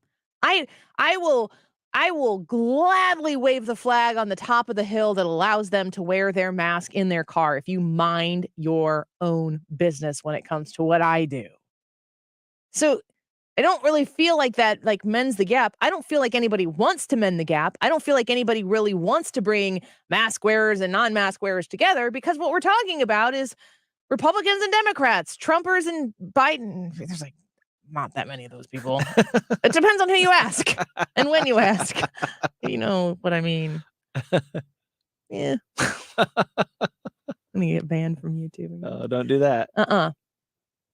I watched the President of the United States on the YouTube channel last night deliver his State of the Union. There. How's that? It's just, I don't know. I really feel like the only solution going forward in our country is going to come from, I say us, I don't mean me specifically, but I mean there's nobody you're going to elect that's going to solve this. Right. This is a culture thing. Right. And it takes people, I do know that, and I'm going to be honest with you, when I say on the air that I knowingly go into businesses where they have the big mask sign out that says you need to wear a mask to shop here, and I'm like, I'm not wearing a mask. First of all, nobody asks me to, so I feel like whoever put that sign up there had to and doesn't really believe in it. No, people don't believe in it. I feel like being the person who's willing to say, I'm going to walk in the store and not wear a mask. How many people do I see in the store who see me not wearing a mask? Oh, she's not wearing a mask and she's not getting in trouble. She's not being arrested. I don't want to wear a mask. Maybe they take their mask off too. And I feel like those types of things have to happen in order for enough people to get the courage to get together and say, why are children wearing masks in school? Why are they being forced to wear masks in school? If you want your child to wear a mask in school, that's cool. That's fine. Go for it. But why is my kid having to wear a mask in school? And then they realize that there are more people out there who agree with them. You're not as isolated as the other side always makes you want to feel like you are. And then all of a sudden we have all these groups, these activist groups across the state of Illinois who are working in their own communities together with the grassroots groups from other communities. They sued the freaking governor and they won. And the governor said, I'm going to appeal. You small little people, you small-minded people who don't really know how serious this situation is. You don't really understand how to take care of yourself and to take care of other people. So I'm going to take care of it for you. I'm going to appeal this. The appeals court said, no, moot. And then he said, well, I'm going to take it to the Supreme Court. Those are my people. And the Supreme Court said, no, no. All of that happens because in the beginning, average people said, I'm not doing this. And they stood up and they made it. It could be a very quiet protest, but it had to start with those small, quiet protests. And it is not just about masks. I remember Mike Rowe talking about this way back in 2020. I don't know if you remember this or not. He went on a show. He was doing an interview and he was comparing this to the Blitz during World War II. How, like, for the first few moments or first couple months of the Blitz, people would just huddle in the subways of London while Germany bombed their cities. And then eventually he said a couple people said, you know what, we can't just stay in the subway the whole time. Mm-hmm. And so they went out, and then everybody down in the subways kind of watching what's going to happen to them. Well, then as those people went out, then a couple more people went out, and then more and more and more. And then that's where you got that keep calm and carry on like thing that everybody uses. That came from the Blitz. That was the attitude of the British people. But it took took the first people to say, I'm not doing this. Yep. Yeah. Be one of those people. And if you're not one of those people and you see other people doing it, feel emboldened to be the next person. And I'm telling you, whether it's Missouri or whether it's Illinois, whether it's St. Louis City. I mean, I know I talk about Illinois all the time, and I'm sorry for the people who are not in Illinois. And yes, I know I should just move to Missouri, and it's a lovely state, and I might someday. Can you get the grandparents of my children to move? The answer is no. But as I've said before, what I pay in taxes in the state of Illinois is probably equal to the cost of all of the childcare I would have to pay for if I didn't live next to my kids' grandparents, and they are the best ever. So why would I move away from them? It would cost me money in the end. I understand it. The city in St. Louis, when I'm talking about Illinois, I know the people who live in the city feel it. They hear what I'm saying about being in this big blue state, and you feel like it's hopeless. It does make you numb. You're so callous to the stupidity of the leadership that finds its way to the top over and over and over again. And you want it to change, but you're like, gosh, Annie, what will we do? What could we possibly do? If you're in the county, you feel the same way. If you're in St. Charles County, you're laughing at all of us. I get that. I understand. You are the smart ones. In the meantime, those first few people who made a difference, right now, people are looking for something better. And if like I said, if you're not brave enough, if you're not comfortable enough, because I get it, folks. I'm telling you to lead the charge here. You don't have to lead the charge. There are people who are already doing this. And I'm not just talking about mask wearing. I'm talking about things like school choice. I'm talking about things like Second Amendment rights. I'm talking about things like supporting the freaking police. Duh, people. This is all common sense to us. We all know it. You've known it the entire time. You never wanted to offend anybody. You certainly didn't want to speak up and support somebody and somehow or another be insinuated that you are racist because of it, because you don't want that fight. But people are speaking up. If you speak up now, you are not going to be the first one. You won't be the last one. You might be the inspiration for somebody else. You're a non-confrontational person, but you do have heart. And you do have passion. And you do have common sense. And it's in rare form these days. We need that to start spreading like wildfire. And it starts with the first one. And if you don't want to be the first, be the second, be the third, be the 10th. Just don't sit out. That's the difference. Let's take a quick break. In the 2 o'clock hour, we're going to have Ryan Wiggins come join us here in the studio. We'll get a little reaction in the 2 o'clock hour from the State of the Union. I'd love to hear what you think. Join us on the Annie Frey YouTube channel. We are pushing 3,000 subscribers there. I would love it if you came and subscribed, and you can watch events like last night. Misery Loves Company, and we were so grateful for all of the hundreds of people who showed up there to watch with us. So stick around. More coverage from that in a little bit. Maybe we'll have some fun, too. I feel like the sun is out. The fun should be out as well. Did I already tell people what time it was? Yes. It's 1:40. You can donate your car to Goodwill and get 2022 Cardinal tickets at mersgoodwill.org. Use promo code Cardinals just in case you weren't aware. It's a great opportunity to help some people and even help yourself. Let's take a quick break. We'll be back with more show in a minute.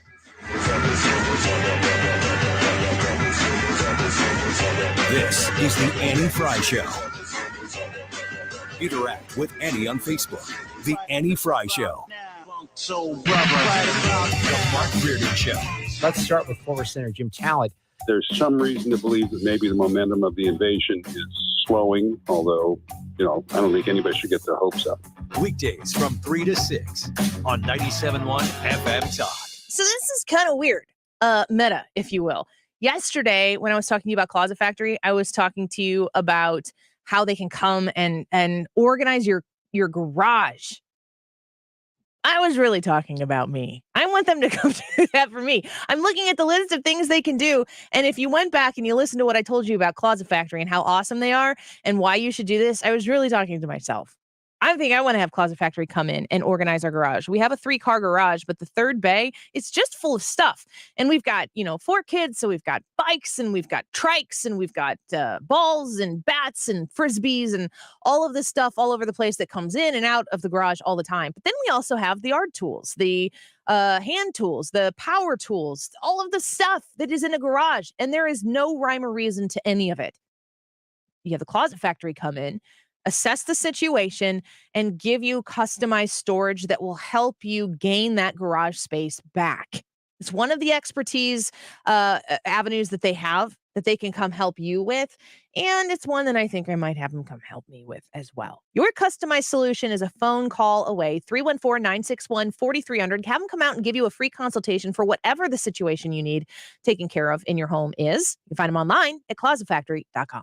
Looking to sell your house without all the hassle and pricey repair costs? Great, because Chris Buys Homes in St. Louis loves buying fix-up homes in any condition, as is, no fees and no commissions. Call 314-782-8000, and Chris Buys Homes in St. Louis will give you a cash offer right now. No strings attached. We buy inherited houses, divorce houses, trashed houses, even those my tenant won't pay rent houses. Call Chris at 314-782-8000 and find out how easy it is to work with us. That's 314-782-8000.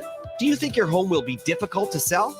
Easy. Our team will provide you with personal guidance through our short and simple process to turn your house into a pile of gold. Just call Chris at 314-782-8000. 314-782-8000. That's 314-782-8000. And let Chris worry about everything. Is your home, business, or church looking tired, chalky, or in need of curb appeal? Go Rhino. Tired of painting year after year?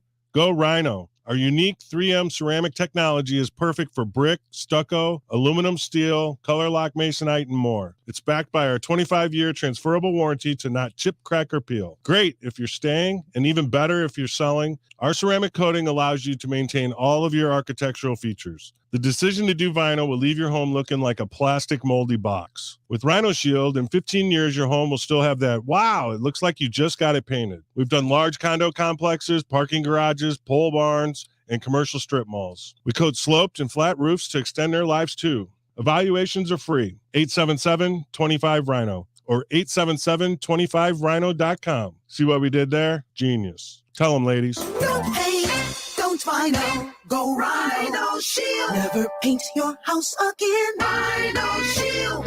Hi, this is Ken. And Lori Heisey of Heisey Advisory Group. We're dedicated to helping individuals and families work toward their financial goals. If you're retiring soon, join us Saturday at 9:30 a.m. for your Retirement Highway. Investment advisory services by individuals through AE Wealth Management, LLC. The med spa at the Institute of Natural Health understands how difficult it is to maintain healthy skin and how much this can affect someone's life. With the right combination of treatments and products, they can help you keep your skin looking healthy and more youthful, while also reducing and preventing damage. Take your first step towards healthy skin at the med spa at the Institute of Natural Health. Visit them at inhstl.com or call to schedule at 314-293-8123. That's 314-293-8123. You're listening to the Annie Frey Show live from the Air Comfort Service Heating and Cooling Studio. Get your furnace ready for cold weather with a heating system check included with all maintenance plans from Air Comfort Service. Maintenance plans start at $15 per month. For more details, get in your comfort zone at aircomfortservice.com. Information to keep you moving. Dependable traffic mornings and afternoons with Sue Thomas. Driven by Ambassador Midwest Floor Company, the best way to deal with in-home traffic. Experience more at Ambassador Midwest Floor.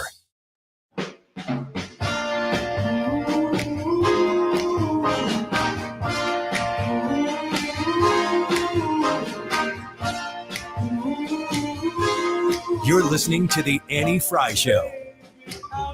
Follow Annie on Twitter at Annie Frey Show.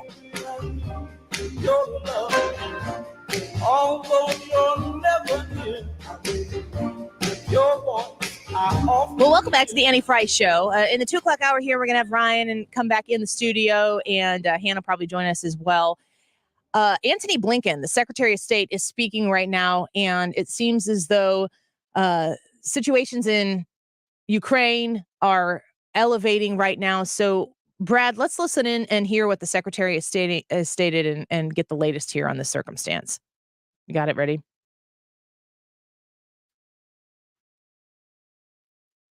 Well, I thought I had it ready, but I'm not sure what's going on here. Okay. Well, I'll let you get it set up and we'll figure it out. It seems as though like the point that they're making currently is that there's still time for diplomacy. I feel like that's something that you say when you feel like you need to say that before there is no time left for diplomacy. How much are you guys paying attention to this? Like, are you watching? I pay a lot of attention to it. I think it's very important. I think it's history in the making. Was Dakota Wood that we had on earlier this week was talking about what was taking place there. And he said that what we're watching globally right now is worse than 9/11. That was like kind of jaw dropping for me to experience him saying that. It may not be on our shores. It may not be in our country right now, but it definitely is something that with my grown adult eyes, I have not seen something quite like this that I am aware of. And maybe if it happened before, I haven't been paying attention to it. But he said this was like the Cuban Missile Crisis and compared it to 9/11 and suggested that it was something that we have not seen. And it's a scary thing. Let's listen here to a news report here from Lucas Tomlinson from Fox News on the situation. Now, just a week ago, Jesse, these students were studying, hanging out, drinking coffee, maybe, seeing their friends. Now they're making bombs, not just Molotov cocktails or small little other cocktails. They're making these large jugs, presumably to destroy Russian armor. Now, here in Lviv, curfew has now been put in place. You're not seeing anybody out on the streets. This is what martial law looks like. This is what Putin's war looks like here in Ukraine. So, and then we have here Joe Scarborough talking about but the it energy seems to me our dependence on Russian oil continues, despite the fact we're the largest producer in the world, despite the fact that we actually are not getting the energy out of the ground, all the energy out of the ground that we can get temporarily because of this war. Wouldn't it strategically make a lot of sense for the United States to ramp up oil production so they can cut off the dependence on Russian oil? We have the ability in this country to produce enough oil for this country and energy for this country that we can depend a hell of a lot less on Russia. Can we not at least do this temporarily? One would think, Joe Scarborough, thank you for saying that. All right, we got it here. Secretary of State Antony Blinken speaking right now on the topic. 50 miles from Belgorod, its sister city in Russia. And Belgorod is where the missiles against Kharkiv were likely fired. President Putin, among the many false justifications he's given for invading Ukraine, has cited the need to protect against an imaginary threat to Russian ethnic and Russian-speaking peoples.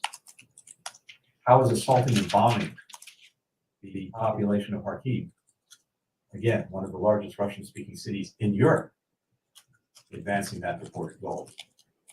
As President Zelensky said after the assault, there was never a border between Kharkiv and its Russian sister city. Two cities are joined in the hearts of Ukrainian and Russian people living on either side. Among the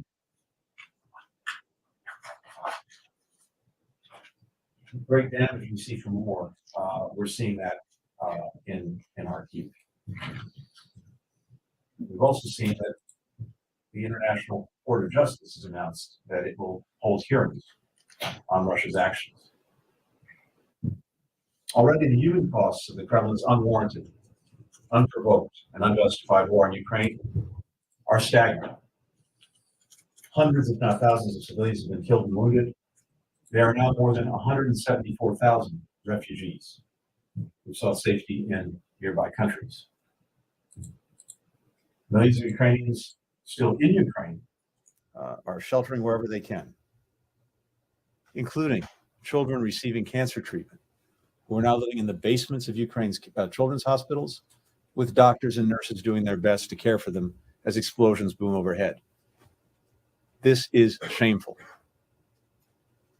The numbers of civilians killed and wounded, the humanitarian consequences, will only grow in the days ahead. In the face of this violence, the courage of the Ukrainian people is inspiring the world. As President Biden said in his State of the Union address last night, the response to Russia's war has been unity. Unity among world leaders, unity in Europe, unity among people gathering around the world to protest President Putin's war of choice, including thousands of people in Russia and Belarus coming out to protest peacefully, even though they know what they risk in so doing.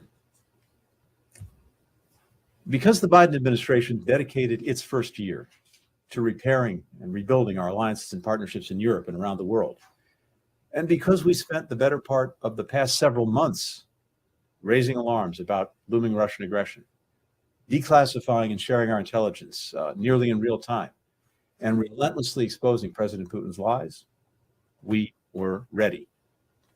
In fact, one reason why we're seeing the unified response now is because we made the decision late last year to publicize to the world what we knew was underway and the playbook we were convinced Russia would follow. I went to the UN Security Council 2 weeks ago to walk through, step by step, the pretext for war that we were sure President Putin would invent and the subsequent military invasion that he planned to order. And that's precisely what he did, while Russian officials continued to deny it right until the invasion began. Seeing that duplicity and premeditated aggression play out exactly as we'd predicted has generated outrage and solidarity across Europe and around the world. And that's turned into unprecedented action. We said that if the Kremlin ordered an invasion, we would help Ukraine defend itself while imposing costs on Russia. Last week, the president approved $350 million in military assistance to Ukraine to help with the armored, airborne, and other significant threats it now faces. That brings our total security assistance to Ukraine in the past year to more than $1 billion, more than in any previous year.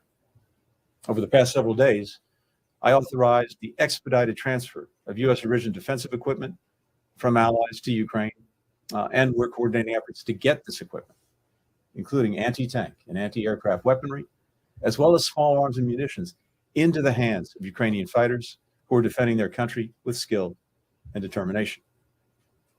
We're sending humanitarian assistance to the people of Ukraine as well.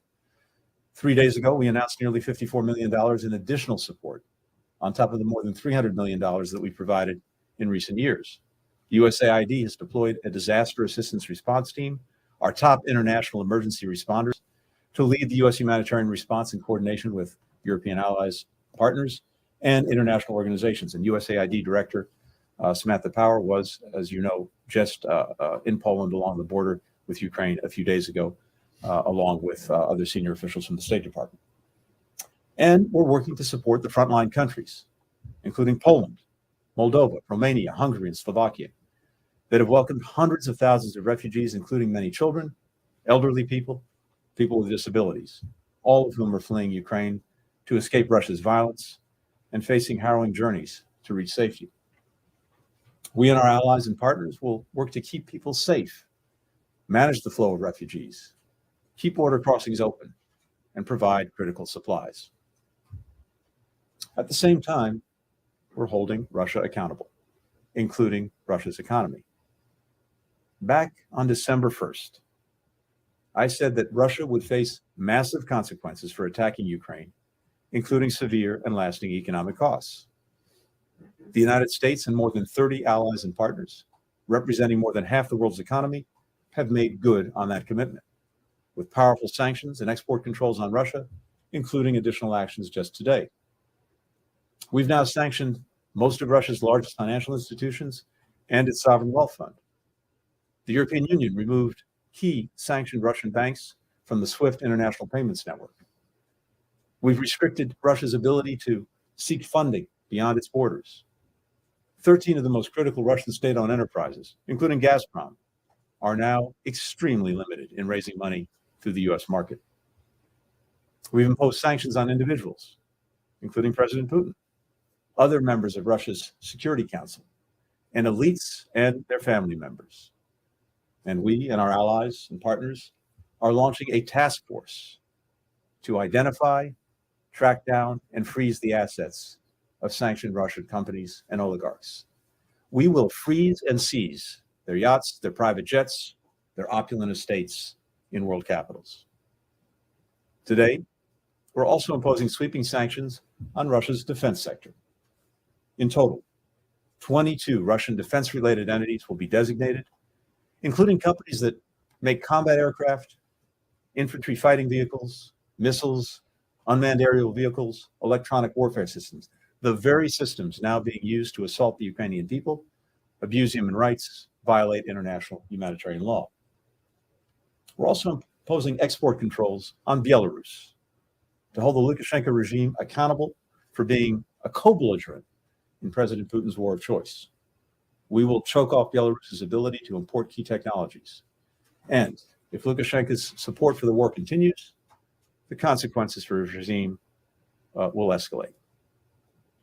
All told, these sanctions and restrictions have had a powerful effect on Russia's economy.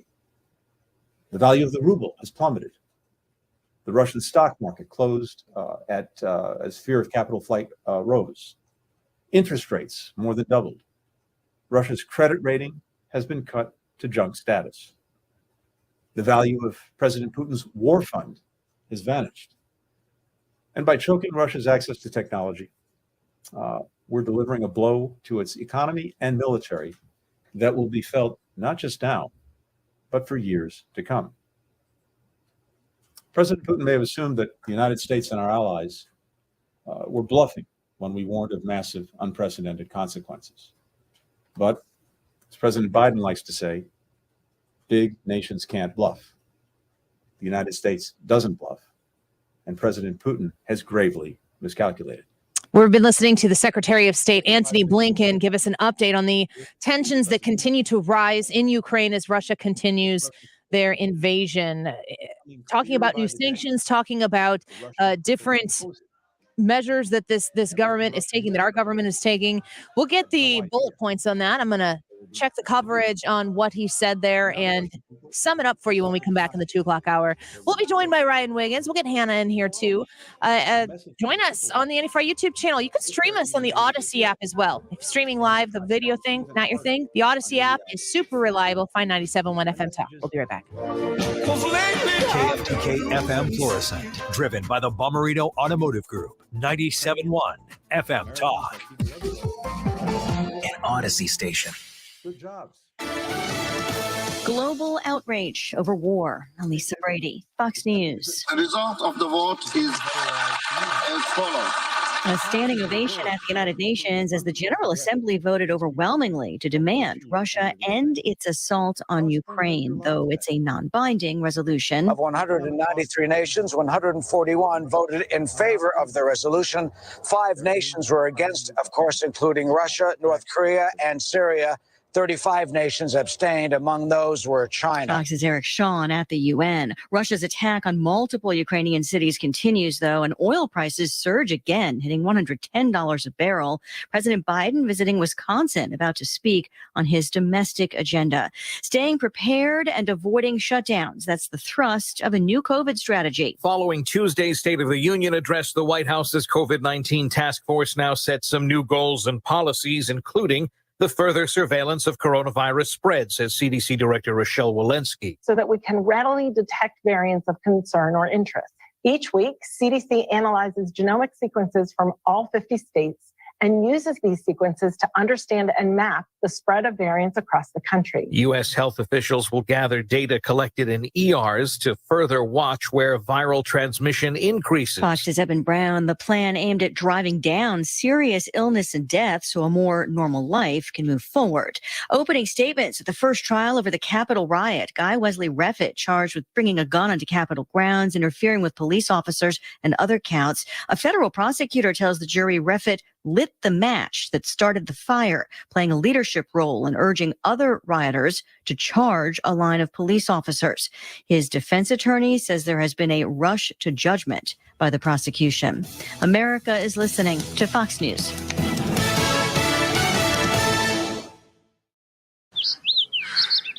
This view was worth a hike. Right?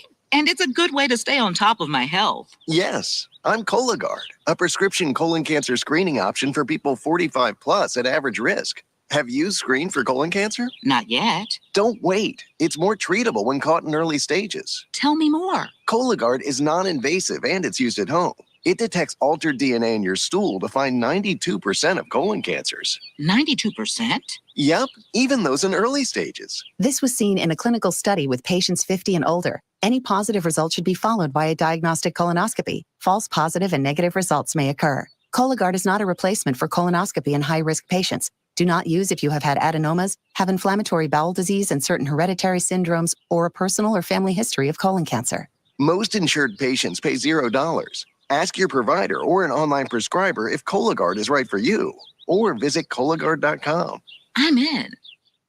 Air Comfort Service Heating and Cooling weather with Chief Meteorologist Dave Murray. It does not feel like March at all this afternoon. All about sunshine, near record heat. 78 for the high, 79 the record from 1992. Really close. Tonight, clear skies, 40 degrees. Thursday, sunny. It's a cooler day on Thursday, but still above average. Temperatures 59 degrees. Clouds take over on Friday, 62. This is 97.1 FM Talk. Chief Meteorologist Dave Murray. It's happening right here, right now. Russian President Vladimir Putin announced that he has declared war on Ukraine, saying he has authorized the start of a, quote, special military operation. And I think you're going to see NATO bring that NATO response force right up to the borders of the alliance. Everybody's kind of looking to President Biden and said, okay, where are you going to go? Because they will all queue off him. Where St. Louis comes to talk. There is no purgatory for war criminals. They go straight to hell. 97.1 FM Talk. Feeling the pinch of higher prices? Golden Oak Lending can save you money with their low 2.25% rate. James Hawkins here, president of Golden Oak. Offset high prices with lower monthly payments or turn your home equity into cash. Lock in this low rate while you can. Call 314-567-GOLD today. Golden Oak Lending, join my blues. NMLS 114937, 2.25% fixed, 3.336% APR, FHA 15-year mortgage with 20% equity and approved credit. When Richard Irvin decided to take on Pritzker for governor, he wasn't following a whim. He was answering a long familiar call to duty. Irvin joined the Army out of high school, served in Desert Storm, decorated for bravery. Surviving a brush with death in a dangerous war zone, Richard dedicated his life to service because he loves his country and knows how fragile freedom and security are. As a prosecutor, Irvin put thugs behind bars, drug dealers, gangbangers, 1,000 convictions. hired more cops, and cleaned up crime as mayor, balanced budgets, passed property tax relief. When riotous looters came to town, Irvin shut them down. He knows we'll lose the country he fought for if the radical woke mob takes control. Irvin says all lives matter, that schools shouldn't teach kids to be ashamed of their color or country, that we'll take our state back if we have strong, service-minded leadership. And that's Richard Irvin, our next governor, paid for by Irvin for Illinois. The following is furnished by Retirement Planners of America. Past performance is no guarantee of future results. The stock market has seen all-time highs this past year, but are we due for a crash? If so, does your retirement plan include an exit strategy? Call today at 866-374-0841 to schedule a free retirement assessment to learn about protecting your assets from a market collapse. That's 866-374-0841. 866-374-0841. Finding great candidates to hire can be like, well, trying to find a needle in a haystack, but not with ZipRecruiter. Its powerful technology actively finds and invites qualified candidates to apply to your job. So while other companies might deliver a lot of hay, ZipRecruiter finds you the needle in the haystack. See why 4 out of 5 employers who post a job on ZipRecruiter get a quality candidate within the first day. Try ZipRecruiter for free at ZipRecruiter.com/free. That's ZipRecruiter.com/free. If your business has accounting problems, you probably have tax problems. Hi, this is Lance Drury with the Lance Drury Law Firm in St. Louis. Running a small business is tough, and it's no surprise that companies that don't keep good books often run into tax issues. If you don't fix your accounting problems, you could be doomed to land in the same tax pitfalls every year. Call the Lance Drury Law Firm today. I can help you get out of tax trouble and stay out. If your small business doesn't have a CPA or accountant, I can help you find one. And if you already have one, I work closely with them to resolve your tax problems quickly. Make no mistake, if the numbers don't add up, the IRS will catch it. Fix your accounting and tax problems before they snowball with help from the Lance Drury Law Firm.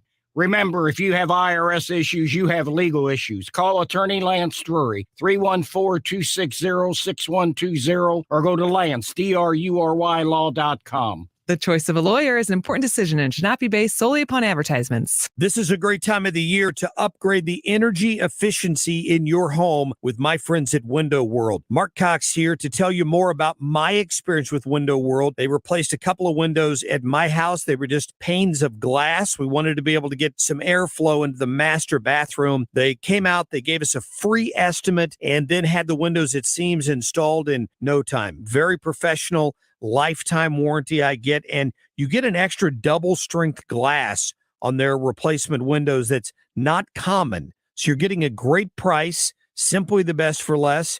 They do front entry doors, rear entry doors if you're looking to replace that back door or sliding glass door in your home. They've got a great selection at Window World. They're also right now offering 18 months, same as cash financing, of course, with approved credit. The preferred window of the St. Louis Blues, 314-993-1800, windowworld.com. Worried about what you're breathing in? With each breath, allergens, germs, and viruses get trapped in your nose. Now there's a simple, easy, and effective way to clean your nose and protect your health. It's called Navage, Navage. Available at Navage.com. Odyssey is an all-encompassing audio landing zone where you can find podcasts in any genre and listen live to 97.1. Not to mention that you can rewind within the last 24 hours. 97.1 FM Talk on the go. This hour of the Annie Frey Show is sponsored by The Loading Dock, Riverviews, outdoor dining, live music, and overnight accommodations. Visit GraftonLoadingDock.com. That is exactly what I needed to hear. Thank God someone here knows what they're talking about. That's us. That's right.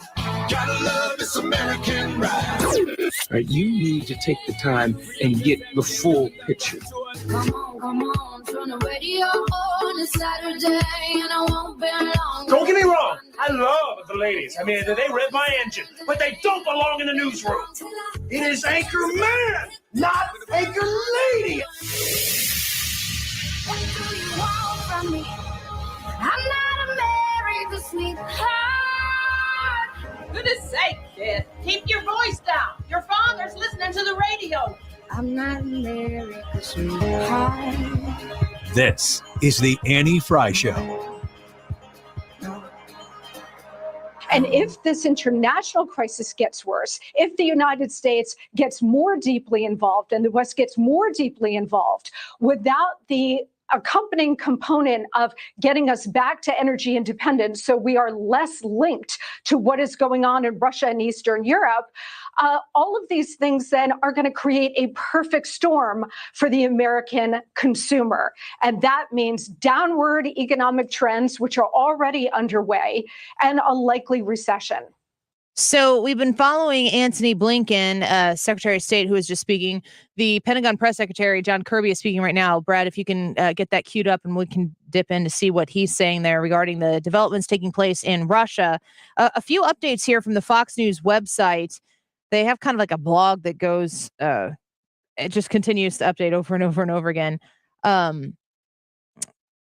China urged Russia to hold off invasion of Ukraine until after the Olympics. That's an interesting report. China asked Russia to wait until after the Olympics to launch their invasion of Ukraine, according to the New York Times, citing United States intelligence officials.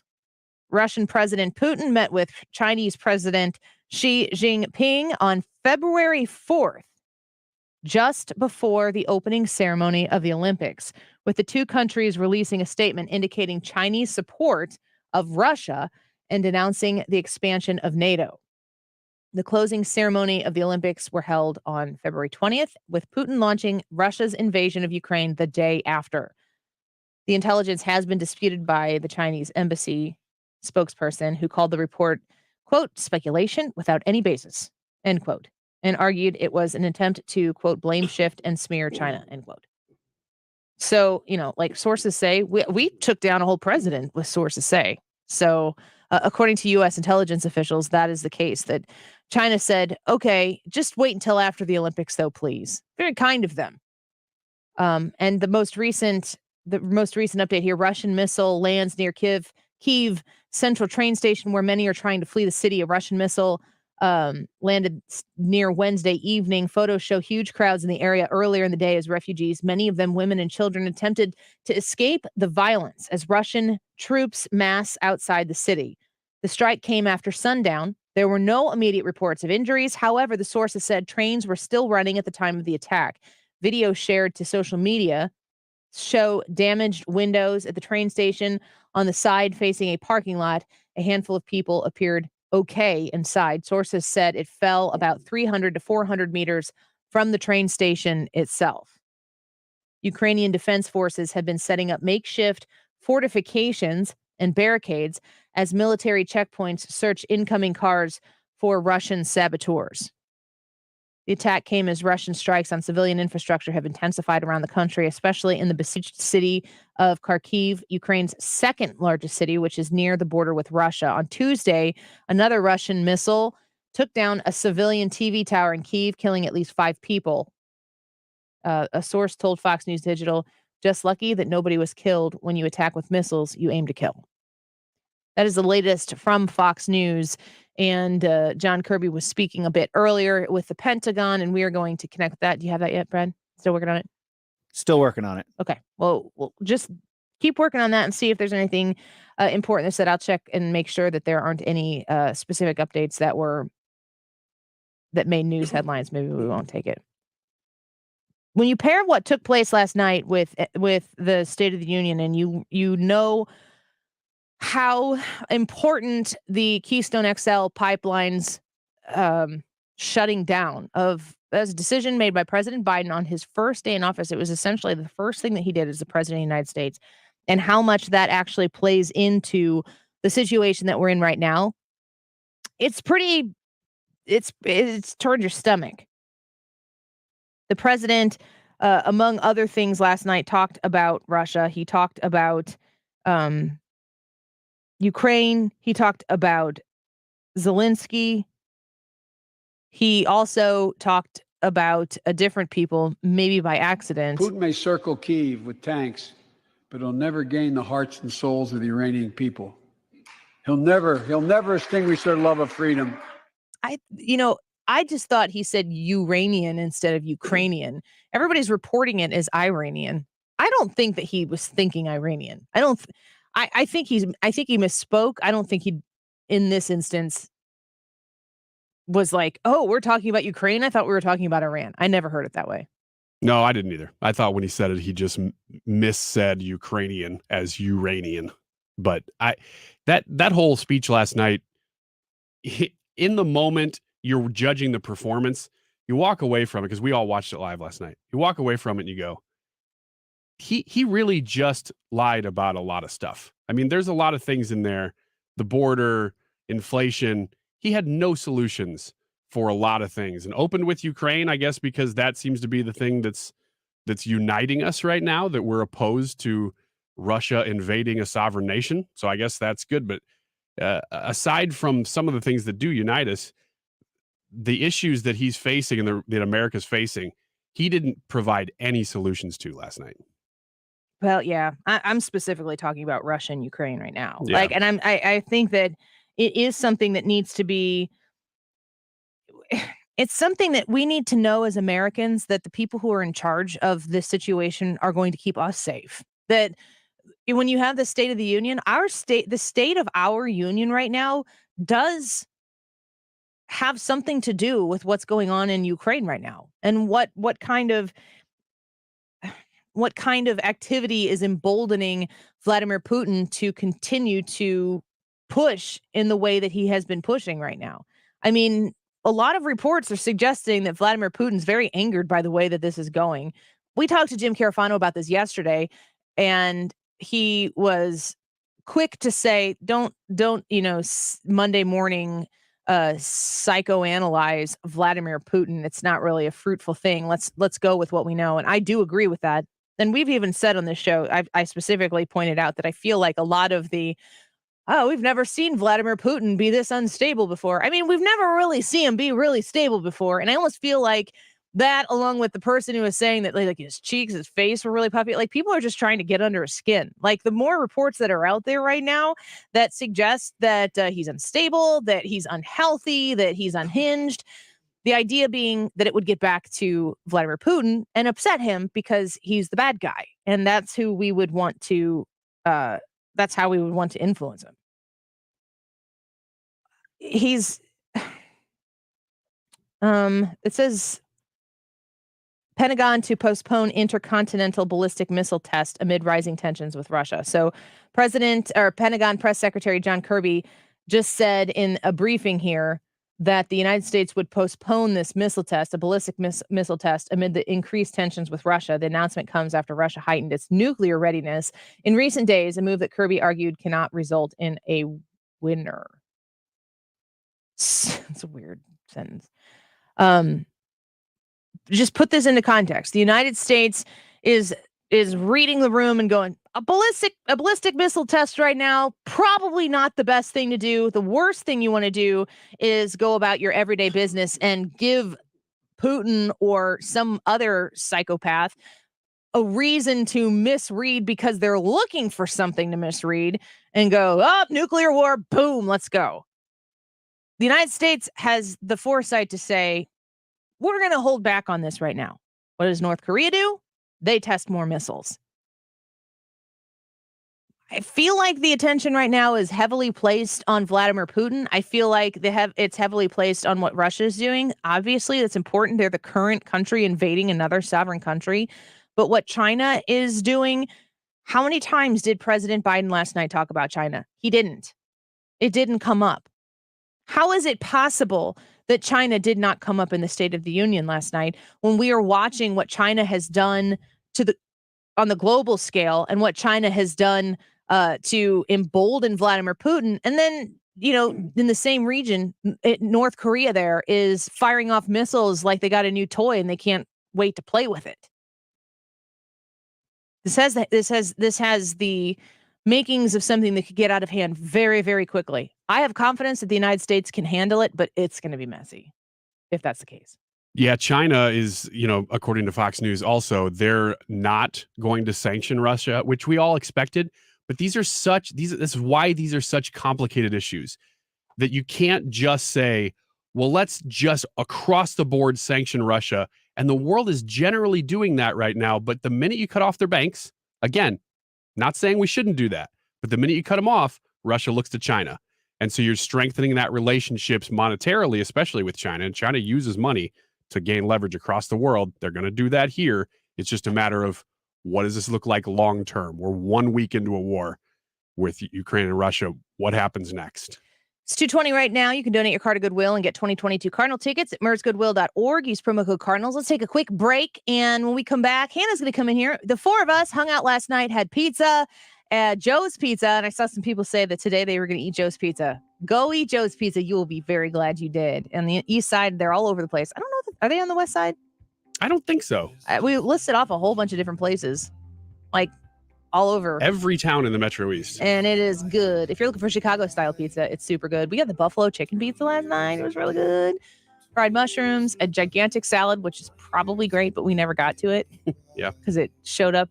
I just couldn't sit there and eat a salad on a camera with you. It just is not becoming of a lady. Just why Ryan didn't do it either. I couldn't. I didn't care. No, actually, I just eat pizza more than salad. Actually, you ate pretty much the whole time. Yeah, I and did. People commented on it. Yeah, it was apparently it was real funny, but I was just hungry. I don't know that they said it was funny.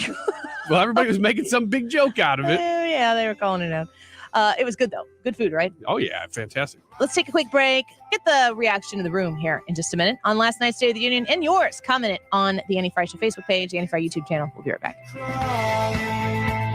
The Annie Frey Show is streaming online. Watch us live on YouTube and subscribe.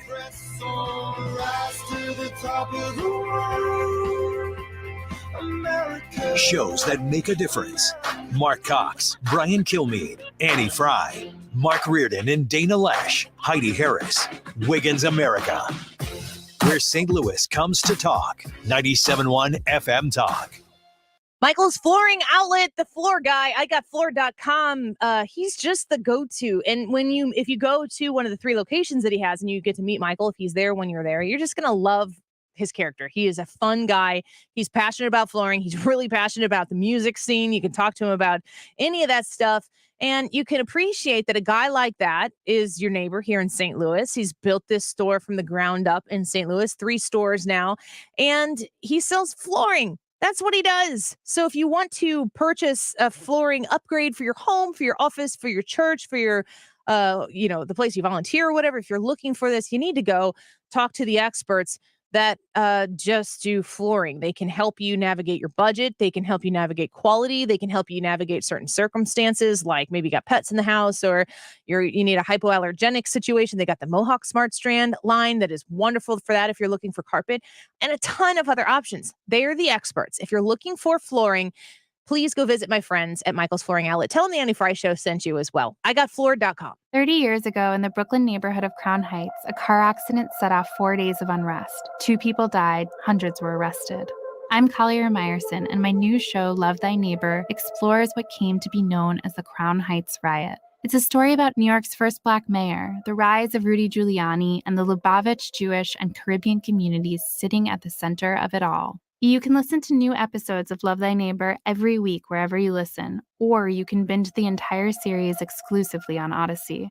This is a metaphor for your business's journey. Sometimes it feels like the course keeps changing right before your eyes. And in order to maneuver it, you need an expert by your side. That's what Dell Technologies advisors do. They have the Windows PC and tech solutions you need to help you get out in front and stay ahead of the game. Call an advisor today at 877-ASK-DELL. That's 877-ASK-DELL. A start to a simpler experience with Windows 11 Pro. My heart was racing just making spaghetti. I could have waited to tell my doctor, but I didn't wait. I was short of breath just reading a book. I could have delayed telling my doctor, but I didn't wait. They told their doctors and found out they have atrial fibrillation, a condition which makes it about 5 times more likely to have a stroke. If you have one or more of these symptoms, irregular heartbeat, heart racing, chest pain, shortness of breath, fatigue, or lightheadedness, this is no time to wait. Contact your doctor. Brought to you by Bristol Myers Squibb and Pfizer. Looking to sell your house without all the hassle and pricey repair costs? Great, because Chris Buys Homes in St. Louis loves buying fix-up homes in any condition, as is, no fees and no commissions. Call 314-782-8000, and Chris Buys Homes in St. Louis will give you a cash offer right now. No strings attached. We buy inherited houses, divorce houses, trashed houses, even those my tenant won't pay rent houses. Call Chris at 314-782-8000 and find out how easy it is to work with us. That's 314-782-8000. Do you think your home will be difficult to sell? Easy. Our team will provide you with personal guidance through our short and simple process to turn your house into a pile of gold. Just call Chris at 314-782-8000. 314-782-8000. That's 314-782-8000. And let Chris worry about everything.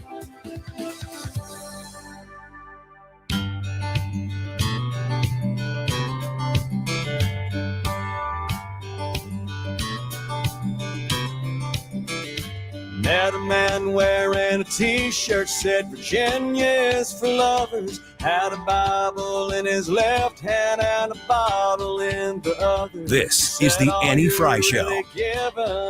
Interact with Annie on Facebook. The Annie Frey Show. Started laughing when the sky started to rain. Get along on down the road. We got a long, long way to go. Scared to live, scared to die. We ain't perfect, but we try. Get along while we can. Always give love the upper hand. Paint a wall. Sheriff Brown says it's time to bury the label Rust Belt. It's time to see the what used to be called the Rust Belt become the home of a significant resurgence of manufacturing. I don't even know what that means. I thought we were going to lose him right there. I thought the whole speech was going to be over after that. Everybody was holding their breath to see if he was going to be able to finish the sentence. And then when he did finish the sentence, I don't know what the sentence meant. Did you? Mm-hmm. Yeah. Well, he said he wants to get manufacturing back. Bringing jobs back to the Rust Belt. But we don't want to call it the Rust Belt anymore. We're going to call it the Better Belt. I don't know. The sentence, you're right. You were going, uh-oh, is this where he completely falls apart? And then he did get it back. He made it a sentence, but I'm not sure the point came across. I looked it up. I were like leaned forward. We were like, come on, get it out, spit it out. Rust Belt, according to the dictionary, we do a lot of dictionary looking up. I don't know if that makes us smart or not. I don't know. Look it up in the dictionary. That's how you put together a good valedictorian speech. Merriam-Webster not the describes dictionary. Valedictorian as... Well, that. I was going to say, you need to get that thesaurus. Uh-huh. Parts of the northeastern and midwestern U.S. that are characterized by declining industry, aging factories, and falling population. Steel-producing cities in Pennsylvania and Ohio are at its center. So it's called the Rust Belt because the manufacturing is rusty. It's just so funny because you know that line was written specifically to get votes in Pennsylvania and Michigan and Ohio, maybe, although Ohio's getting pretty red. And that sentence, if ever played again, will do the opposite of that in Pennsylvania and Michigan. Well, doesn't he obsessively talk about Scranton? Yeah, I guess so. So, I mean, like, Pennsylvania, it's important to him. Yeah, it is. He talked about his dad, Bo. Did he talk about any other family members? Jill. Did he mention Jill? She's the first. Okay. Yeah, I mean, he spoke. Yeah, he mentioned but it. she's the first lady. She is a figure in the in the White House.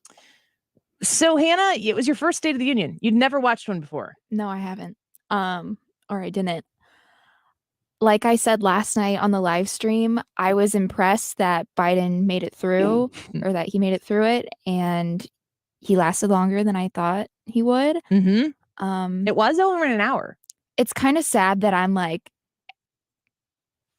my thoughts now. I'm like, well, he talked about topics and he didn't really, mess up that bad. So I guess it went good. When in reality, like it wasn't good at all. How many? But that's the majority of people. Yeah. Normal people, not us weirdos, normal people who know that Biden is the president and they have a feeling about it. They like it or they don't like it. They voted for him or they don't. They don't entrench themselves in this stuff. They don't want to see him fail. My expectations for him were so low that him scoring like a C average was good for him. And that's sad that I have such low expectations for him. And that when he meets him, you're like, okay. Yeah, I'm like, okay, The he bar got a is set low. C. Yeah. Okay. C's get degrees, folks. C's to get degrees. What do you think, Brad? It was exactly what I thought it would be. One of the things, though, that kind of like he didn't really talk too much about the State of the Union.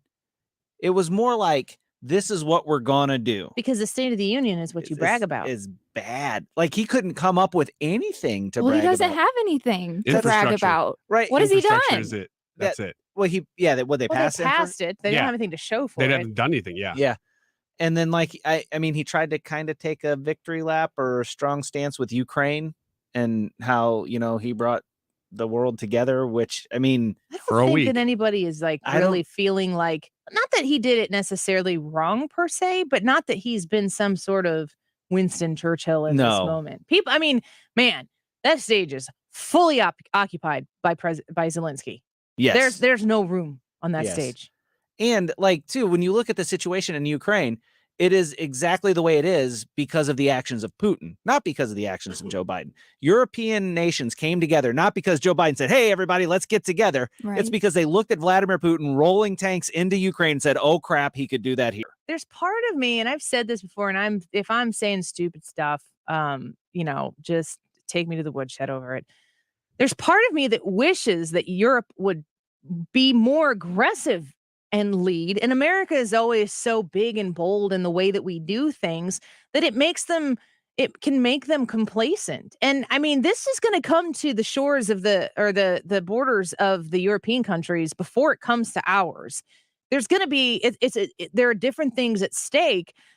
But if the United States decides to let Europe lead, they're conceding a bit of their seat at the head of the table.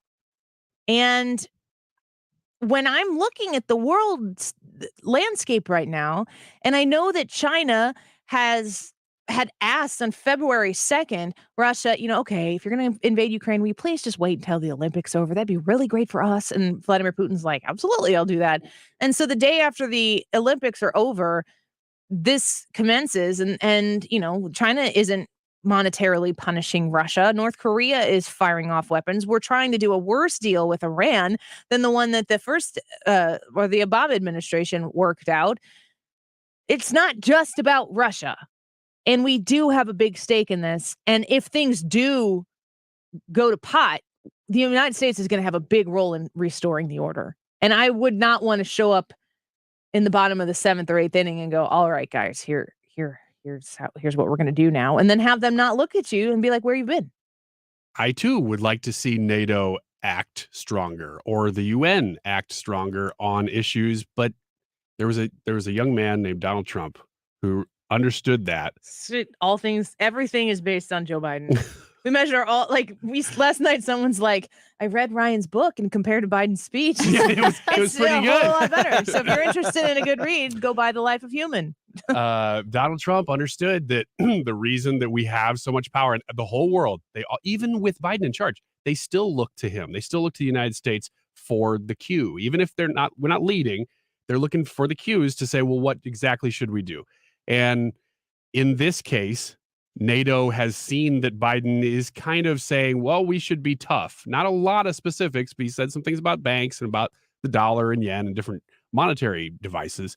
So that's what they've done. And that's what a lot of what we've seen NATO doing is led by the U.S.'s money. I mean, unfortunately, that's what NATO and the UN is the U.S.'s money at work and in charge of the way the world works. I don't trust President Biden to do anything that isn't calculated first and foremost through his own political benefit lens, which is why I'm a little worried about where this is headed and how it's headed in the future, in the near future, in the long-term future. I mean, if you look at how the president has prioritized his time, and we have these massive problems facing the American people right now, ones that they're not even like aware of. He said he's going to close the border, or what did he say he was going to do? Oh yeah, he said we need to get the border under control. The one tangible thing he said there was we need more border cameras. That's it. Well, we can put them on the freaking wall. What wall? He stopped it. We already paid for it. There's still a wall there, but yeah. it's hard to make sense of. And when things don't make sense, this is the way I look at things. If something doesn't make sense to me, that tells me that the problem that I'm trying to resolve or the discrepancy that exists that I'm going, why can't I figure this out? That means I have identified a problem or a discrepancy that the person responsible for that does not identify it as a problem or a discrepancy. I'm trying to solve something in my mind, or not even solve, just explain. Go, oh, like under what reality is the way we're handling the southern border right now sensible? Like, how do you get to the point where you're like, yeah, it's going pretty good. We can use some more cameras. He's pulling Border Patrol people off. Gosh, where was he sending them? I just read that story. I remember the first headline. Wasn't it Eastern Europe? That's what I was thinking. Mm-hmm. I don't know how many, but I saw the same story. So they're going to patrol a border, but it's not even our freaking border. It's not ours. And if we have them to spare, fine. Okay.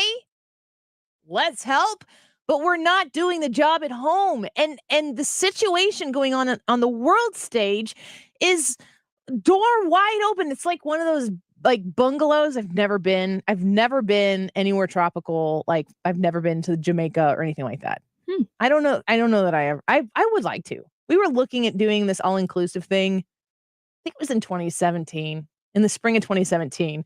And then 2017 for the Frey family just went to crap. And we didn't get to go on that vacation. And then we went to Disney World, and that's how that story ends. That's the only place I go now. You know those big, beautiful like things that have curtains for walls? Like they're like, it's like where you sleep. It's your hotel room. Yeah, they're in all the commercials. Have you ever been all in the one Sam's of those? commercials? Have you ever been in one of those? No, I wish. Have you? No. Fancy people. Where are you? We go to Branson. I know. Branson and Disney. Yeah. It'll be like the Ozarks. And they're all great. I love all of them. Anyway, that's what I feel like the open border is. We'll build one on Table Rock Lake. The border, yeah. Be like 22 degrees and let's catch some bass. It's just like, it's just wide open. We're stopping people with flowy curtains and it's saying, come here. This is amazing. Yeah. All you got to do is walk across the border. Think if what was going on in Ukraine, those people are fleeing to Poland. Think if that were happening like in Mexico. And those people would just be coming across the border to the United States of America. Oh my gosh. Like it's wide open. It would be the easiest transition ever. That's what's happening right now. I was watching, it was the Donald Trump speech at CPAC and somebody was streaming it on YouTube. I kind of mentioned this before and it was some lefty was like pirating the Newsmax feed and then commenting on it. And Trump said something about how this administration, the Biden administration, cares so much about the Ukrainian border, but doesn't care about our own. And this guy who has 1 million followers on Twitter, because I checked to see, like, is this a legit dude? He's he's very accomplished, very legit, whatever. He's doing his thing. Blue check? Blue check. Yeah. 1 million followers to my like 13,000. He was like, how dumb do you have to believe that these are the same things? And I'm thinking, how dumb do you have to be that we should be more worried about the Ukrainian border than we are our own? Like, I'll take you one further, you dummy. What are you talking about? And I'm like, should I comment? Like, God, no. Yeah. God, no. What are you going to do? Keep to myself. That wasn't the only issue that he did that to, because he did that. He said, we're going as if he's just realizing it's a problem. You know what we need to do? We need to focus on that border. Oh my gosh. Fund the police. Incredible. We need to fund the police. That was the other one. That was a dramatic turn. That was a shocker. Yeah, if you watched us last night, we all went, what?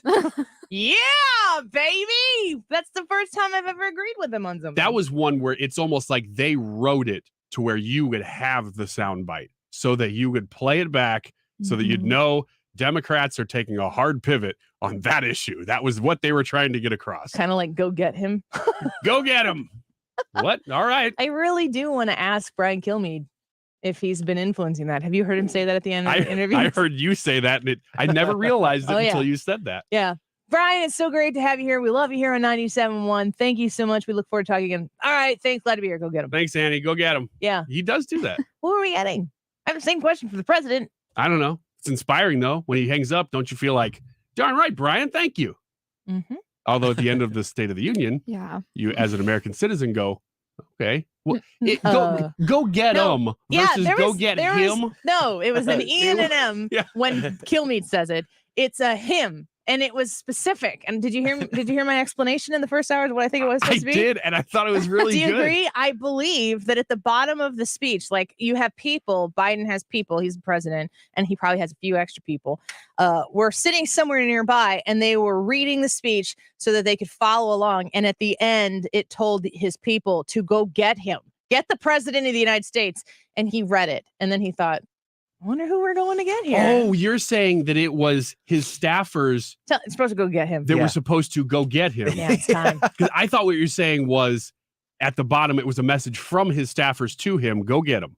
And he was reading it back. Maybe. All right. I wouldn't put it at the end. Go get him. All logical explanations. Get off of the stage. There are none other than. That was a note to Jill. Go get him.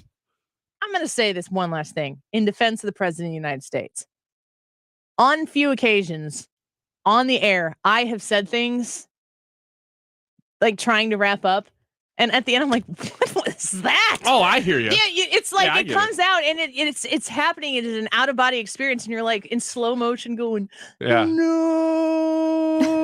Yeah. And you're like, oh my God, that was embarrassing. I hope nobody heard. Oh, I hope everybody heard. Especially in interviews. Yeah. Cause like, thanks, Peter Navarro. I love you. What? I mean, thanks for your time. You have to practice these things and you have to be very purposeful for it. And the second that you allow your brain, this is what happens. You're interviewing somebody and you're like, okay, we got to wrap this interview. What am I going to talk about next? What do I have to tell people? You take the portion of your brain that's supposed to be fully dedicated to what you're doing right now and you let it go somewhere else. And then that part of your brain that's over there takes over the whole thing and starts making decisions. And it's bad. It's bad. I almost guarantee that not a single don't do person that. understood what you just said except for me. No, people know. You sure? People experience this in their jobs. Everybody's being pulled in multiple directions. But it's that moment. Because you're totally engaged up until that very end spot where you just go like, okay, what's next? It's not important, but it is very weird to have to focus 100% on what you're saying for 3 hours a day. It's an unnatural thing. I would like to daydream about things, and sometimes I do, and sometimes you can probably tell. We'll be right back. Don't go away. The Annie Frey Show is streaming online. Watch us live on YouTube and subscribe.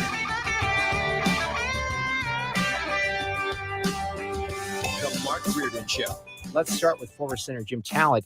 There's some reason to believe that maybe the momentum of the invasion is slowing, although, I don't think anybody should get their hopes up. Weekdays from 3 to 6 on 97.1 FM Talk.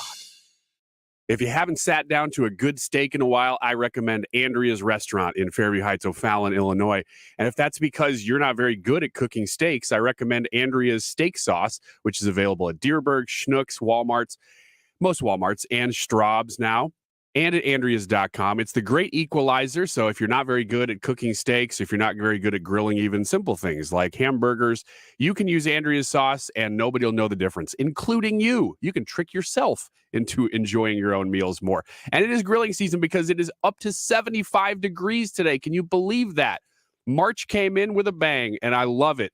So if you're itching to get outside, now is the time. Grab a bottle of Andrea's sauce, like I said, at those area retailers, but also they have terrific salad dressing. Focusing on that a little bit more right now because we just don't talk about it as much, and it is really, really good and unique, just like their steak sauce. Their steak sauce is world famous.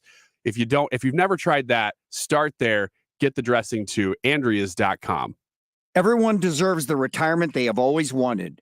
If you're nearing retirement or already retired, protecting your life savings along with growth potential is key. When your nest egg is protected from market losses, the fear and anxiety of not being able to retire are no longer part of the equation. That is the first step. Our sole focus is on you. I'm Thomas Helbig with the Retirement Advisory Group, and we'll show you how to protect your retirement accounts from market losses and generate more income than most investment options. Call us now at 314-993-9494 for a no-cost, no-obligation retirement review. We'll design your own personalized, structured income plan that will show you exactly how to retire comfortably. And just for coming in, you'll get a copy of my second edition book, Your Key to a Worry-Free Retirement. I've been helping retirees and pre-retirees to retire with confidence for 36 years. Call us now at 314-993-9494 or online at retirementkey.com. That's retirementkey.com. Home warranty. I know, right? Buying coverage for appliances, your heater and AC, etc., from a company that hopes you never ever have a claim or call. Let me introduce you to a real home warranty company, the kind that actually wants to help you. Upkeep Home Warranty and Maintenance. Upkeep visits your home 4 times a year to maintain your appliances and equipment. You will never get a lack of maintenance denial because Upkeep does the maintenance. Also nice, Upkeep assigns you one point person to help you. You won't be passed around like an office hot potato, and you won't get subcontractors. Upkeep does all their work, so there's no blame game. Just experts helping you. Visit upkeepstl.com today and type in 971 for $100 off. Don't be denied. Instead, be relieved. Upkeep Home Warranty and Maintenance. 636-387-7331. Keep up your home with Upkeep. Keep up your home with Upkeep. Keep up your home with Upkeep, and you'll have a happy home. We're all on this planet together, so join Odyssey and find your one thing. For spring cleaning, make your own cleaning products from baking soda and vinegar. Join Odyssey, and together, each of us doing one thing makes a greener tomorrow. What's your one thing? You're listening to the Annie Frey Show live from the Air Comfort Service Heating and Cooling Studio. In addition to heating and cooling, Air Comfort Service also offers indoor air quality, water heater, and AeroSeal duct sealing services. Get in your comfort zone with aircomfortservice.com. Bringing you up-to-the-minute traffic like nobody else. Sue Thomas and Dependable Traffic, driven by Ambassador Midwest Floor Company. The best way to deal with in-home traffic. Experience more at Ambassador Midwest Floor.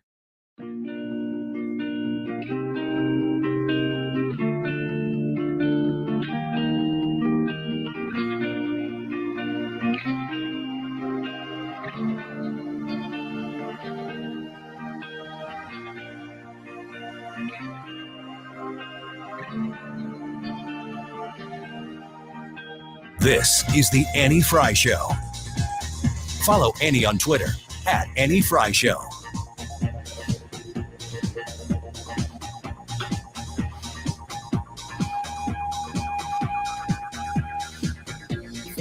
Did you hear what Kamala Harris said at the Black History Month event at the White House the other day? I don't think so. So Jill Biden introduced Kamala Harris. Ladies and gentlemen, the president of the vice president of the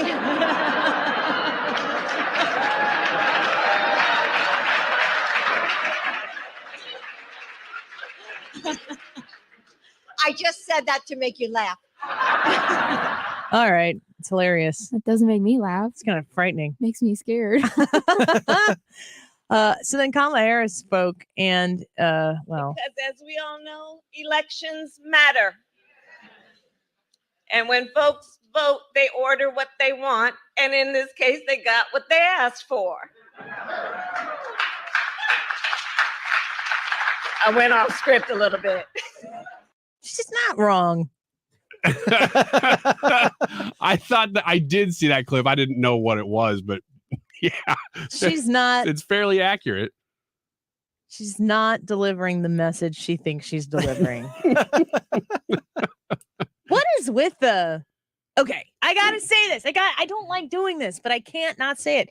She has a chicken wing thing. Have you ever seen... Do you know what I'm talking about? Mm-hmm. When she's talking, she has her hands on her side, and when she gets going, you can tell when she thinks she's gonna go all off script. Like she just said, her arms start to flap. Yeah, you know what it looks like? The church ladies dance at the end of the church ladies segments. You know what I'm talking about? Yeah, Here we go. Yeah, Dana Carvey. Mm-hmm. Dana Carvey. Yes, this is very good. Thank you. It also looks like a chicken. Yeah. Cuter when an old lady does it. That is actually Dana Carvey. I mean, no, you did very good. I was not saying it. I'm just saying, like, I didn't take it as a commentary on me. I didn't mean it that way. But I mean, if you watch her, she'll have her hands like right at like where the bottom of her ribs are. And it's when she starts to get going and her elbows start flapping. And it is distracting to me. You know what? It's Donald Trump's okay sign that he does when he's speaking. It's a telescoping okay. Yep. Yeah. Do you know who else does this? No. Don Jr. When I listen to Don Jr., it to me sounds like a bad Don Sr. impression. Really? Oh man, I am bad. I notice all of these things about people. I wish I didn't. I love it when Kamala is about to make a big point because you can feel it coming. You don't even have to watch. You don't even have to watch the chicken wings. You can feel that she knows it's about to land, and it never lands. It never lands. No. Nancy Pelosi last night. I am glad that we covered this the way we did because I did not notice this, but had I been watching this and like live tweeting it or something, I would have had to like put a blanket over my head. Because all of the coverage that I've seen afterwards, the teeth. So like I wear on the show, I usually wear some brighter, bolder lipstick. Why? Because it makes me look less tired than I actually am. That's pretty much it. And then I always forget I'm wearing it because I go home and I kiss my kids and then, well, they have these big lips on their face. I think it's great. She always looks like she's licking lipstick off of her teeth. I've never noticed that. Oh, I'm sorry. You will now. Oh, man. Here we go. A lot of people say she's playing with her dentures, but I don't know. Like, I don't know what she's doing, but it's really distracting. And she's back there. And then let's talk about the clamshell shimmy. Is that what it's called? I didn't really know. It's kind of like the gopher from Caddyshack. Yes, it's exactly like the gopher from Caddyshack. That's amazing. That's very true. The way we had our screen up there last night, we couldn't see the heads of Kamala or Nancy. It's not a bad thing. So you could when they stood up, you really couldn't see what they were doing the way we had our camera. It's great. So seeing some of that after the fact. Did I send that to you guys afterwards? Maybe. What I sent you something. I was like, it was all over the heck place. Is going on here? What was it? It was about the burn pits in Iran. Yes. It wasn't even stand-up worthy. No, and somebody's got to put that Nancy clip to Kenny Loggins now. Right, you can do that. Okay. No. I mean, the topic. Do it for Cable. That's what's so weird. Okay. Here, Cable X. I'm just going to send them a Kenny Loggins song and assume they know what I'm talking about. Here you go, guys. Use instead of the O in Cable X, make it a 0 so that it's like a little bit different. Nobody will know. Then you can say him just, 0. Just put Nancy in there dancing in the 0. It's so weird. It's not something. I mean, like, did you see Chuck Schumer? Yes, that's another weird one. Because he knows what the speech is. Yeah. And Chuck Schumer, I promise you, is the leader of the pack when it comes to, we are standing up here, people. You give it to him because the people need to see that we support him, because if not, nobody else is supporting him and we're screwed. He jumps up out of his chair and he's got that grin on his face. It's a mile wide. With Chuck Schumer, I mean, that grin means not always the same thing. Mm-hmm. It's intimidating. And he stands up, but he never like stands upright. He's kind of like hunched, and then he sits back down. And didn't he like almost clap? Yeah, he gets up to go like, Biden's really bad at hitting those moments, you know? Yeah. So Biden's about to hit one, doesn't. Chuck Schumer stands up and is like, hands getting ready to come together. Oh, wait, if I clap right now, it will be a big echoey chamber of me going, false start, 5 yards. So he just stops, looks around. Hey, everybody's doing good, right? Sits back down. The minute he sits back down, everybody starts clapping. Oh, stand back. Yep, Dan I got it. on YouTube says, please stop ruining Caddyshack. So I didn't mean to take it out. No. Well, do it to Caddyshack 2. Nobody cares about that. Looks good on you, though. Man. There were a lot of those things last night, man. And we were watching on the White House's camera, which didn't cut away as much. So we didn't see as much of that. It didn't cut away at all. It cut away to Lucy Jenkins. Oh, yeah. How many were there? 3 or 4? There were 4. Oh my gosh. I was listening to Outnumbered on the this morning, and Brett Baer was on there and they were kind of talking about the State of the Union. And Brett Baer says, I think it was 11:23 when he said this, because I was going to tell you to clip it and then I forgot to. He goes, well, wait a second. He goes, what was the over under on folks? It's got to be at like 35. Oh, yeah. And I'm like, 35 last night. Everybody. They said they were counting and they were at 37. Yeah. So the over where he says, wait, do you say folks? You say the Folks. L? I say the L. Folks. Do you say the L? Folks. Yeah, she says it. She says the L. I say folks. Well, now I'm thinking about it. FOAKS. Yeah. That's how I Wait, say it. what'd you say? Well, like Folks. it's an oak tree. If they were multiple, they'd be oaks. Yeah. With Folks. That's how I would say it. He said folks. I say folks. Okay, half and half. It's because I read and write. It's you And guys Annie don't- does it? Because you guys Here we go. You guys don't know how to read and write. Excuse me.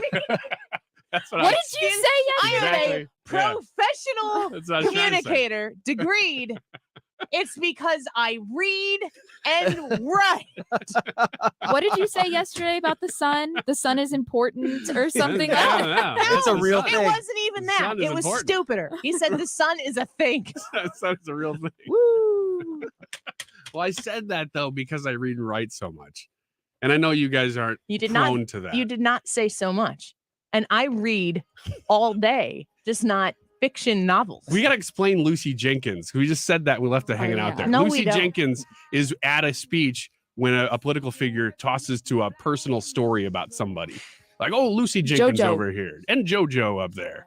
But That's it's not like a widely known thing. It's just No. a Ryan thing. Yeah, it's just that one guy right like there. so many other things, except for the sun. Everybody knows the sun, and lots of people read and write. Yet you felt the need to tell them about it yesterday on a major radio show in a major market. Yeah, and congratulations on that, What Annie. about the moon? You didn't mention that. I kind of feel like I know how you feel about it. I haven't read that much about it. Oh boy. Maybe it's because you can't. All right, Mark Ritter Show coming up next. When Richard Irvin decided to take on Pritzker for governor, he wasn't following a whim. He was answering a long familiar call to duty.